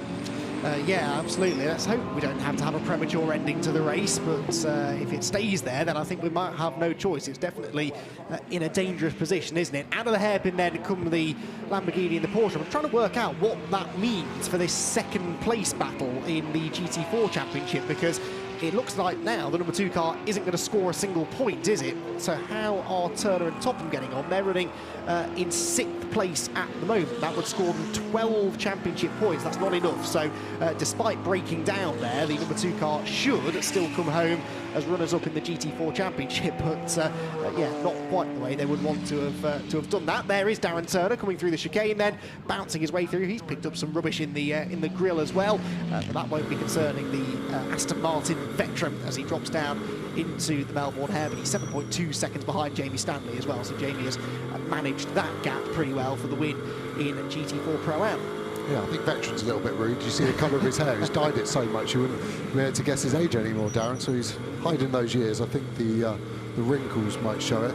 The lead battle down to a second now. So similar sort of gap here. We've got a red flag, unfortunately. I fully sympathise with what the race directors have had to do there. And I think one person I'd be particularly happy to see that red, it might be Leo Machitski. I think that is a well-deserved congratulations. You can see the relief on his face. That is his son, by the way, and Adam Balon, his teammate in the sister car, super happy. Race directors had to make a hard decision. I don't think there was another one that could have been made. The cars will line up on the grid. It's probably a little bit late to come into the pit lane, so it'll be interesting to see where they're told to go. It's all a bit of a formality. This isn't too much of a stress, to be honest. Well, there we go then, a little bit earlier than we expected, but Adam Balon, Leo Machitski and Barwell Motorsport are provisionally your 2021 Intelligent Money British GT champions, and Enduro Motorsport have their first ever race victory in the British GT Championship as well. Marcus Clutton hanging on. Yelmer Buurman was closer to him than he'd been, I think, at any point during that stint. The gap had come down to 1 second at the moment the red flag came out, so it could have all been oh so different for both Enduro and for Barwell ultimately, but the red flag, a timely one for those two teams. Enduro get the race win, and Barwell are your 2021 British GT champions, and the celebrations, I think, will last for quite some time, and this will just be that extra bit special because of where we are, because of the history they have with this race here at Donington Park. Finally, that curse appears to have been broken, and Dennis and Leo Machitski are going to be so pleased with the way that the season has gone, the way the season's rounded out. And worthy champions, you can't really argue with it. They had the championship lead to defend coming here to Donington Park, and Dennis and Leo have just managed to do it. Yeah, definitely, and obviously we haven't seen that RJN car stop there, but there was no point in putting a safety car out with a minute remaining. As much as it pains me, I don't think we actually missed out on any overtakes. I think Buurman had the pace, but probably needed another 10-15 minutes to do anything about it, and then obviously these guys were pretty spaced out by that point, but nice bit of formation flying. I think Sandy will have a little bit of resentment to Dennis there in terms of losing his championship from last year to him, but what a great job by Barwell to keep it in the family as such. And yeah, I think it's an international flavour. Danish-Russian driver in an Italian car in a British championship is pretty cool. Yeah, absolutely. It is nice that we've got this international flair to the championship these days. Right then, let's head down to where the celebrations are, Bryn. He's down there with our champion. I am indeed, Leo. That was probably the hardest 25 minutes I've ever had to watch somebody watch a TV screen for. Yeah, it was certainly aged probably another 10 years in the last 25 minutes. The last lap, well, I just want to say thank you to Clutton. Amazing drive, mate. You deserve this win. Thank you so much. But for yourself, I mean, yourself and Dennis had his work cut out really. He had to stay consistent. Sandy was fighting off. Yeah, sorry to interrupt you, but I just have to say he did get the fastest lap. So this year he's had fastest lap at every single circuit that we visited. Race lap. Listen, we're going to talk to you properly on the podium, but well done. Thank you. Cheers, guys. Well, we'll speak to them again very shortly on the podium, but burnouts for Dennis Lind as he celebrates the championship. Well, this is nice. It was a slightly anticlimactic end to the race, but we're definitely getting a worthy celebration here from Dennis Lind, who smokes his way right the way up the hill. He'll be into the pit lane very soon. There's a little spectator area just down there, which was we couldn't quite see from that camera angle, but I'm sure there are lots of people up against the fencing down there cheering him on. And he is a bit of a showman, isn't he, Dennis Lind? A very exciting driver to watch, you know, and hasn't been racing in this championship for an awfully long time. Immediately really made his mark, though, didn't he? And I think he will be a popular champion. I think Barwell will be popular champions. Dennis and Leo pretty well liked as well by the fans. And yeah, as I said, they really were the team to beat throughout that middle part of the year. And what's impressed me about Barwell this year is that they've improved a lot of the circuits where traditionally they've struggled. Silverstone, they were quick. Donington, they were quick. Spa, they were quick. It is a McLaren, though, that wins the race. Morgan Tilbrook and Marcus Clutton getting their first ever win in the championship for Enduro Motorsport, with Ian Loggie and Yelmer Buurman 1.9 seconds away from the championship and the race victory. But in the end, second place, not quite enough. They will, though, we think, wrap up the Pro-Am element of the championship. Simon Richard Neary, having led the entire first half of the race, end up third by the checkered flag, with Leo Machitski and Dennis Lind. Fourth place enough for the championship for Barwell.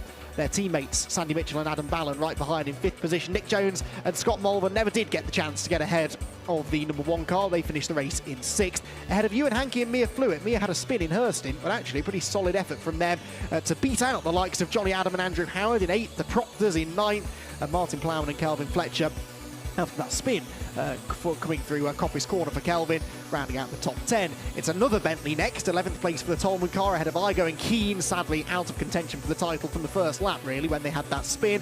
And then in GT4, it's the Academy Motorsport Ford Mustang that takes the victory from the number 3 Team Rocket RJ and McLaren in second, and Century Motorsport's championship-winning number 57 car rounds out the season with another podium finish. They've only missed the podium twice all year, that car. Nick Halstead and Jamie Stanley fourth ahead of Darren Turner and Matt Topham. They were the top 2 Pro-Am GT4 teams. The Pro-Am race win goes to Fox Motorsport. The championship, though, goes the way of Newbridge's Aston Martin, with Bradley Ellis and David Holloway's Aston Martin for Century Motorsport next in line. Then it was Katie Milner after a really impressive stint. She and Harry Hayek are next. Then Ashley Marshall and Jack Brown ahead of Charlie Robertson and Mark Sansom. Then the car that brought about the premature end to the race, James Kell and Jordan Collard's McLaren, ahead of the White and Simpson Ginetta, the Audi which stopped in the latter stages, the BMW which was multiple laps down after starting on slicks, and the Toyota, unfortunately, retiring with a mechanical issue in the early part of the race.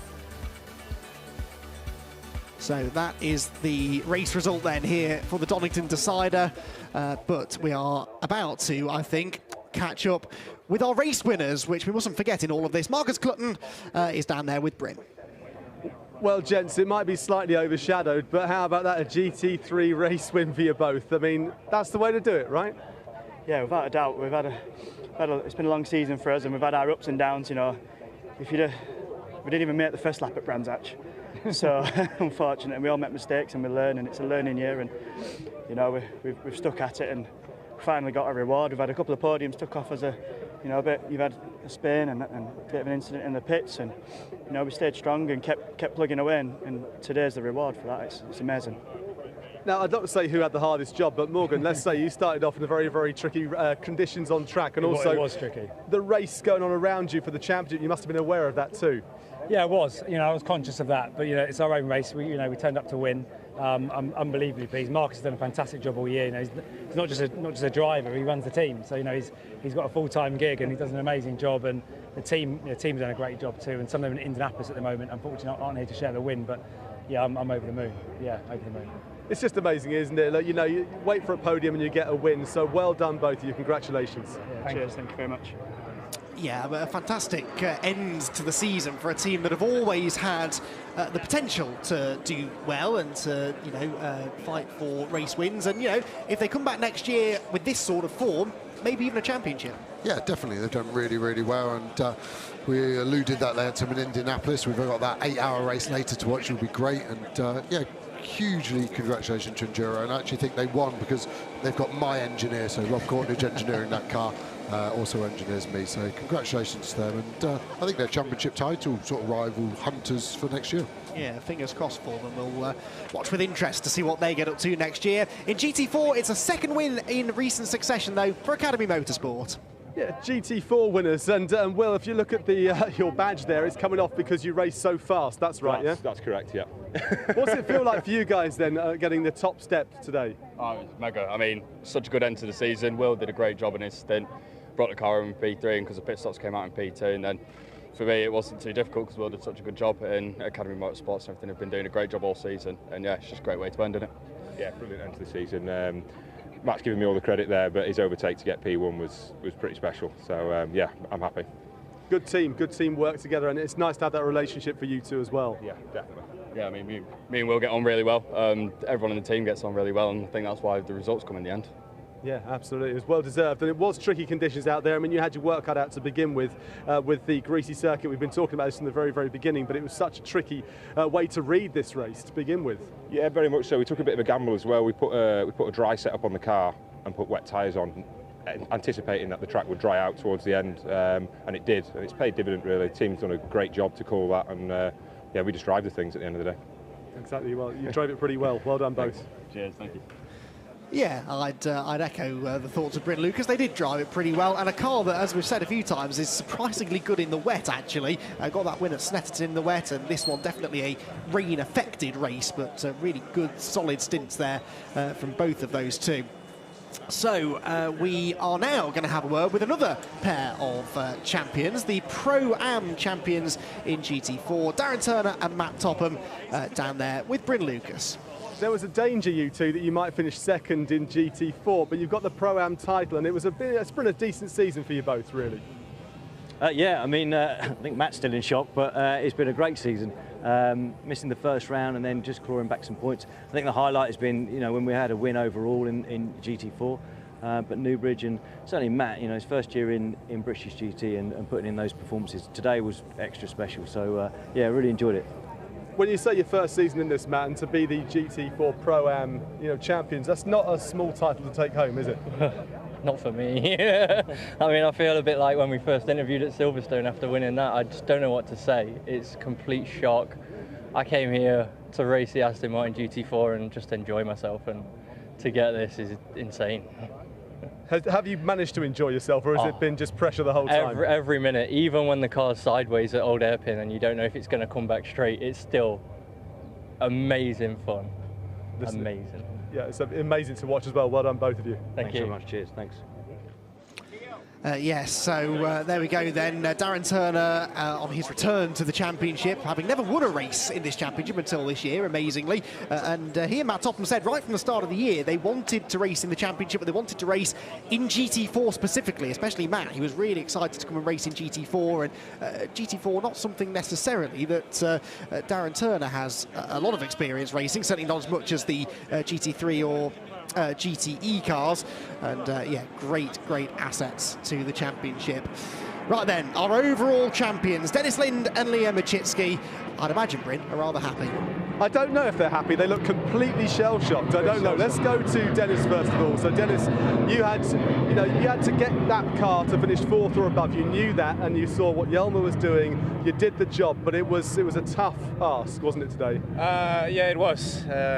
We didn't have the best outcome in the race. In the beginning of the race, we struggled a little bit to activate the tires, and it didn't really seem to come in until the final few laps before the stop.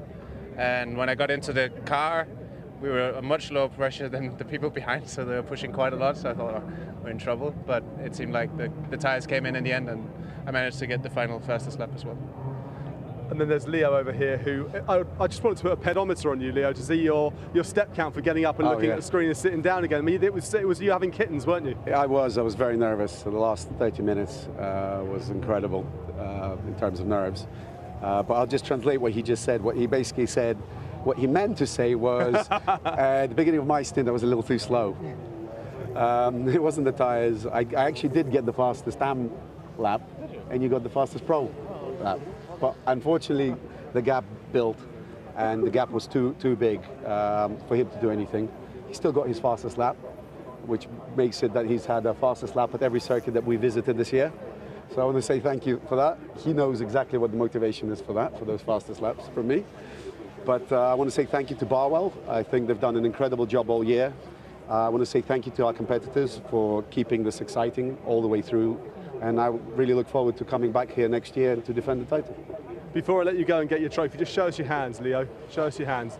You've uncrossed those fingers. Yeah. Well done, GT3 champions. Well done. Thank you very much. Thank you.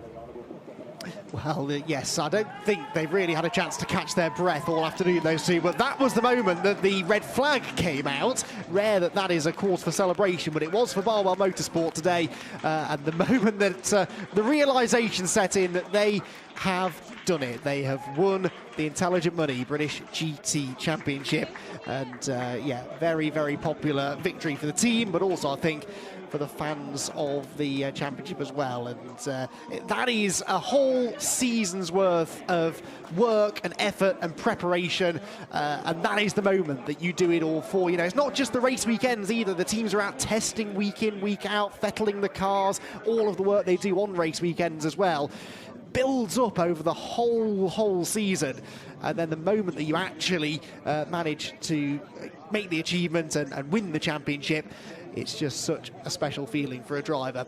Well, we've got drivers ready and waiting for our podiums now then. So we've got our race podiums, but also we'll be getting all of our class champions, or at least our overall champions, up onto the podium as well. And this is a special moment, obviously, for all concerned. So we start with our overall top three within GT3. It was the Nearys, of course, who came home second. Sam and Richard Neary having led the entire first hour and a bit of the race, ending up on the third step of the podium. Second place for Ian Loggie and Yelmer Buurman. Not quite enough for the overall title, but they are your GT3 Pro-Am champions. And then Marcus Clutton and Morgan Tilbrook, they have done it. Their first ever race victory in the championship, and it comes in pretty dramatic fashion here at Donington Park. Guys, all this way with the trophies, please. The presentation of the trophies being made by Julian Penniston-Hill, who is the founder and CEO of Intelligent Money, our series sponsor, and we thank them once again for their support of the championship. It really does mean an awful lot that they've committed to the British GT Championship as the champagne spraying begins. As always, some of them who've been on the podium maybe more than others, a little bit quicker at getting the corks out of the bottles. Enduro Motorsport, though, savouring the moment still as they celebrate that first ever win in British GT. And again, lots of relief and lots of emotion here, I'm sure. It's been a tough season at times for those two. Marcus and Morgan racing a couple of different championships as well, actually. They're racing this, the Fun Cup Endurance Championship. Very, very busy drivers. And Marcus, as Morgan was saying, is the team owner as well. Now then, GT3 Silver Am sees Tommer Motorsport actually getting themselves up onto the podium on their return to the championship. The Proctors were second, Stuart and Lewis, another father-son combo.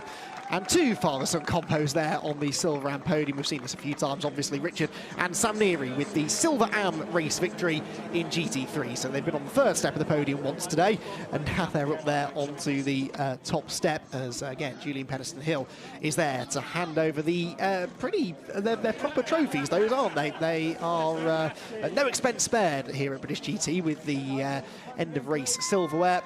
And the Nearys with beaming smiles on their faces. Definitely another team, I think, that could contend for an overall championship next season.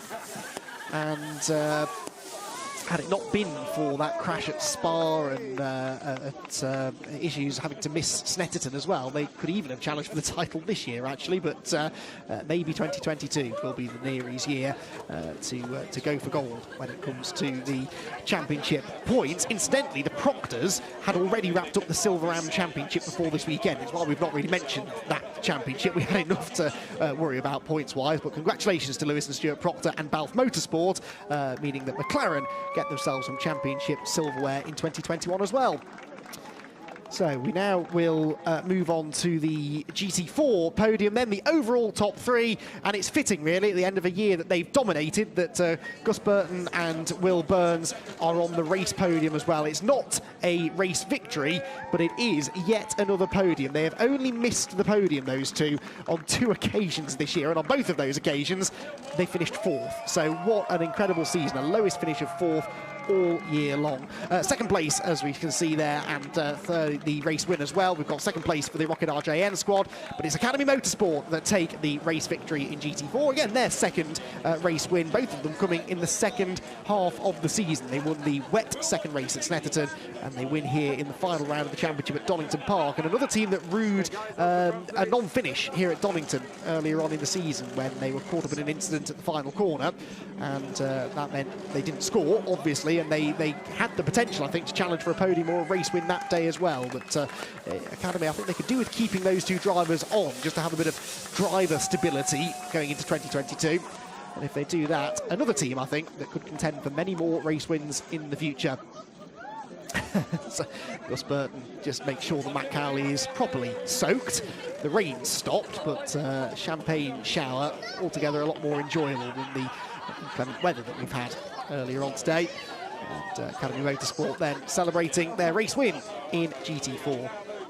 Now, one more race podium to get through, and that is the GT4 Pro-Am. It will also include our Pro-Am champions, of course, because we know that Newbridge Motorsport have now managed to do enough just about to wrap that up. We've got the Academy Aston Martin squad that are second. There are Newbridge, though, and Darren Turner and Matt Topham. They're second in class in the race, but they are the 2021 British GT4 Pro-Am champions. The class victory in the race, though, goes to Fox Motorsport. After a disastrous start to the weekend, honestly, they had a pretty terrible qualifying session yesterday where Jamie Stanley struggled to get a legal lap in without exceeding track limits. They started right at the back of the field and they came through to win in Pro-Am. A really, really good effort that from Nick and Jamie. And yeah, another Pro-Am victory for them. Just checking what their stats are on that front. Yeah, that's their second Pro-Am victory of the year as well. So that is the last of our race podiums then here for the Donington Decider, and we've seen many of our champions already, but yes, we still have championship podiums and whatnot to get through as well. And this is almost the moment when actually that realisation really hits, because yes, you know, teams will be fully aware of what the point situations were, but actually being officially crowned the champion is such a special feeling. And Liam Machitski looks a bit lost, doesn't he? I think he's a bit bewildered by the whole thing. It's he probably hasn't let himself dream about this possibility of actually being champion. But it's happened. Barwell Motorsport have won their second consecutive Intelligent Money British GT Championship. This time it's Leo Machitski and Dennis Lind, their first ever championship victories in this series. And they stand on the top step of the podium as your GT3 driver champions. Julian once again there on hand to conduct the podium ceremonies. A fist pump from Leo and a much more reserved celebration. Sorry, a fist bump from Dennis, a much more reserved celebration for Leo. But now the champagne flies once again as Dennis and Leo Machitski are your champions in 2021. Fantastic moment. Leo's still not quite got the... in fact, he's nowhere near getting the cork out, is he? Thankfully, a lot quicker when he's in the car than he is on the top step of the podium. But Dennis, actually, I think he's going to let him have his own moment to celebrate. There it goes. And Leo Machitski, the most nervous man at Donington Park, can finally let it all go and relax and enjoy the moment. Well, huge congratulations to them, a huge congratulations to Barwell Motorsport as well. The significance of winning the championship at Donington Park, especially of all the circuits, the one where they've had nothing but bad luck in championship deciders in previous years, and that will be really, really significant for them. Then we have our GT3 Pro-Am champions. This was a pretty tight affair, wasn't it? Just 1.5 points in the end, separating the top two teams. But it is with a class win here, or second place in class here today.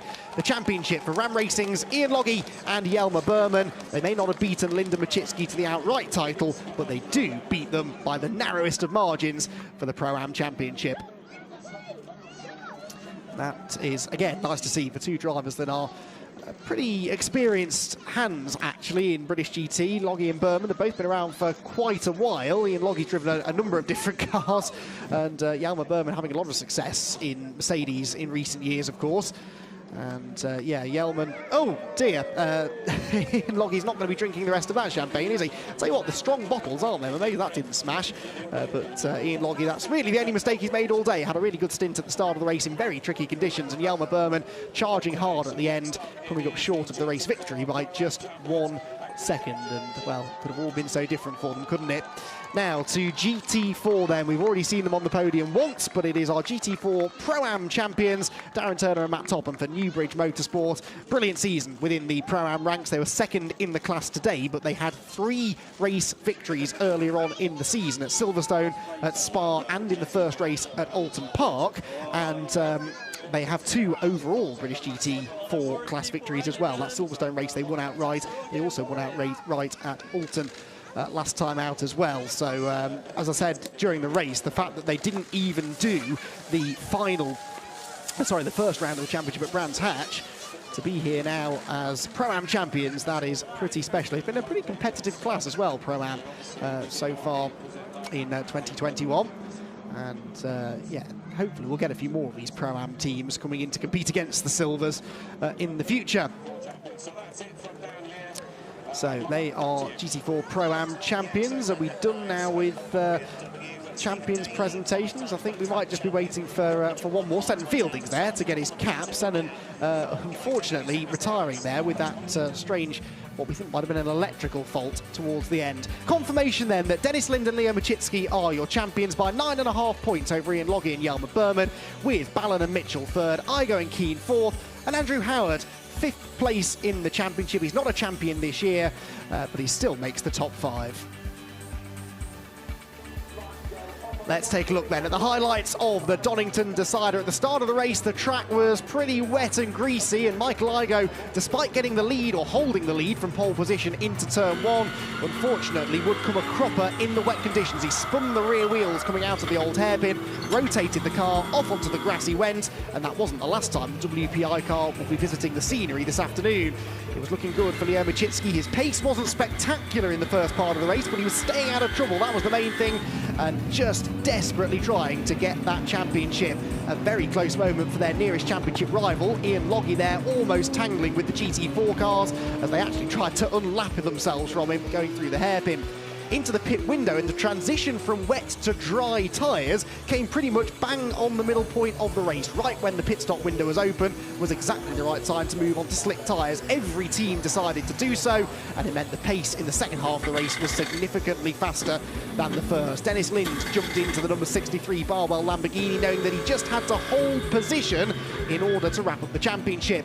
At the front of the field, Marcus Clutton was a man on a mission, challenging Yelmer Buurman and forcing him into a mistake. That was for second place for Enduro Motorsport. He then rapidly closed in on Sam Neary, the race leader, whose pace did seem to suffer as the track got drier, and he muscled his way through into a lead that Enduro would never lose as they moved into the final half an hour. Sam Neary then had a big moment through Redgate Corner. That allowed Buurman into second, and at this stage Yelmer just needed to catch and pass the race-leading McLaren, and they will be champions. Sadly, it wasn't quite that easy to do. A red flag came out at the end of the race as a result of a McLaren stopped out on track, and that was enough for Leo Machitski and Dennis Lind to wrap up the 2021 Intelligent Money British GT Championship.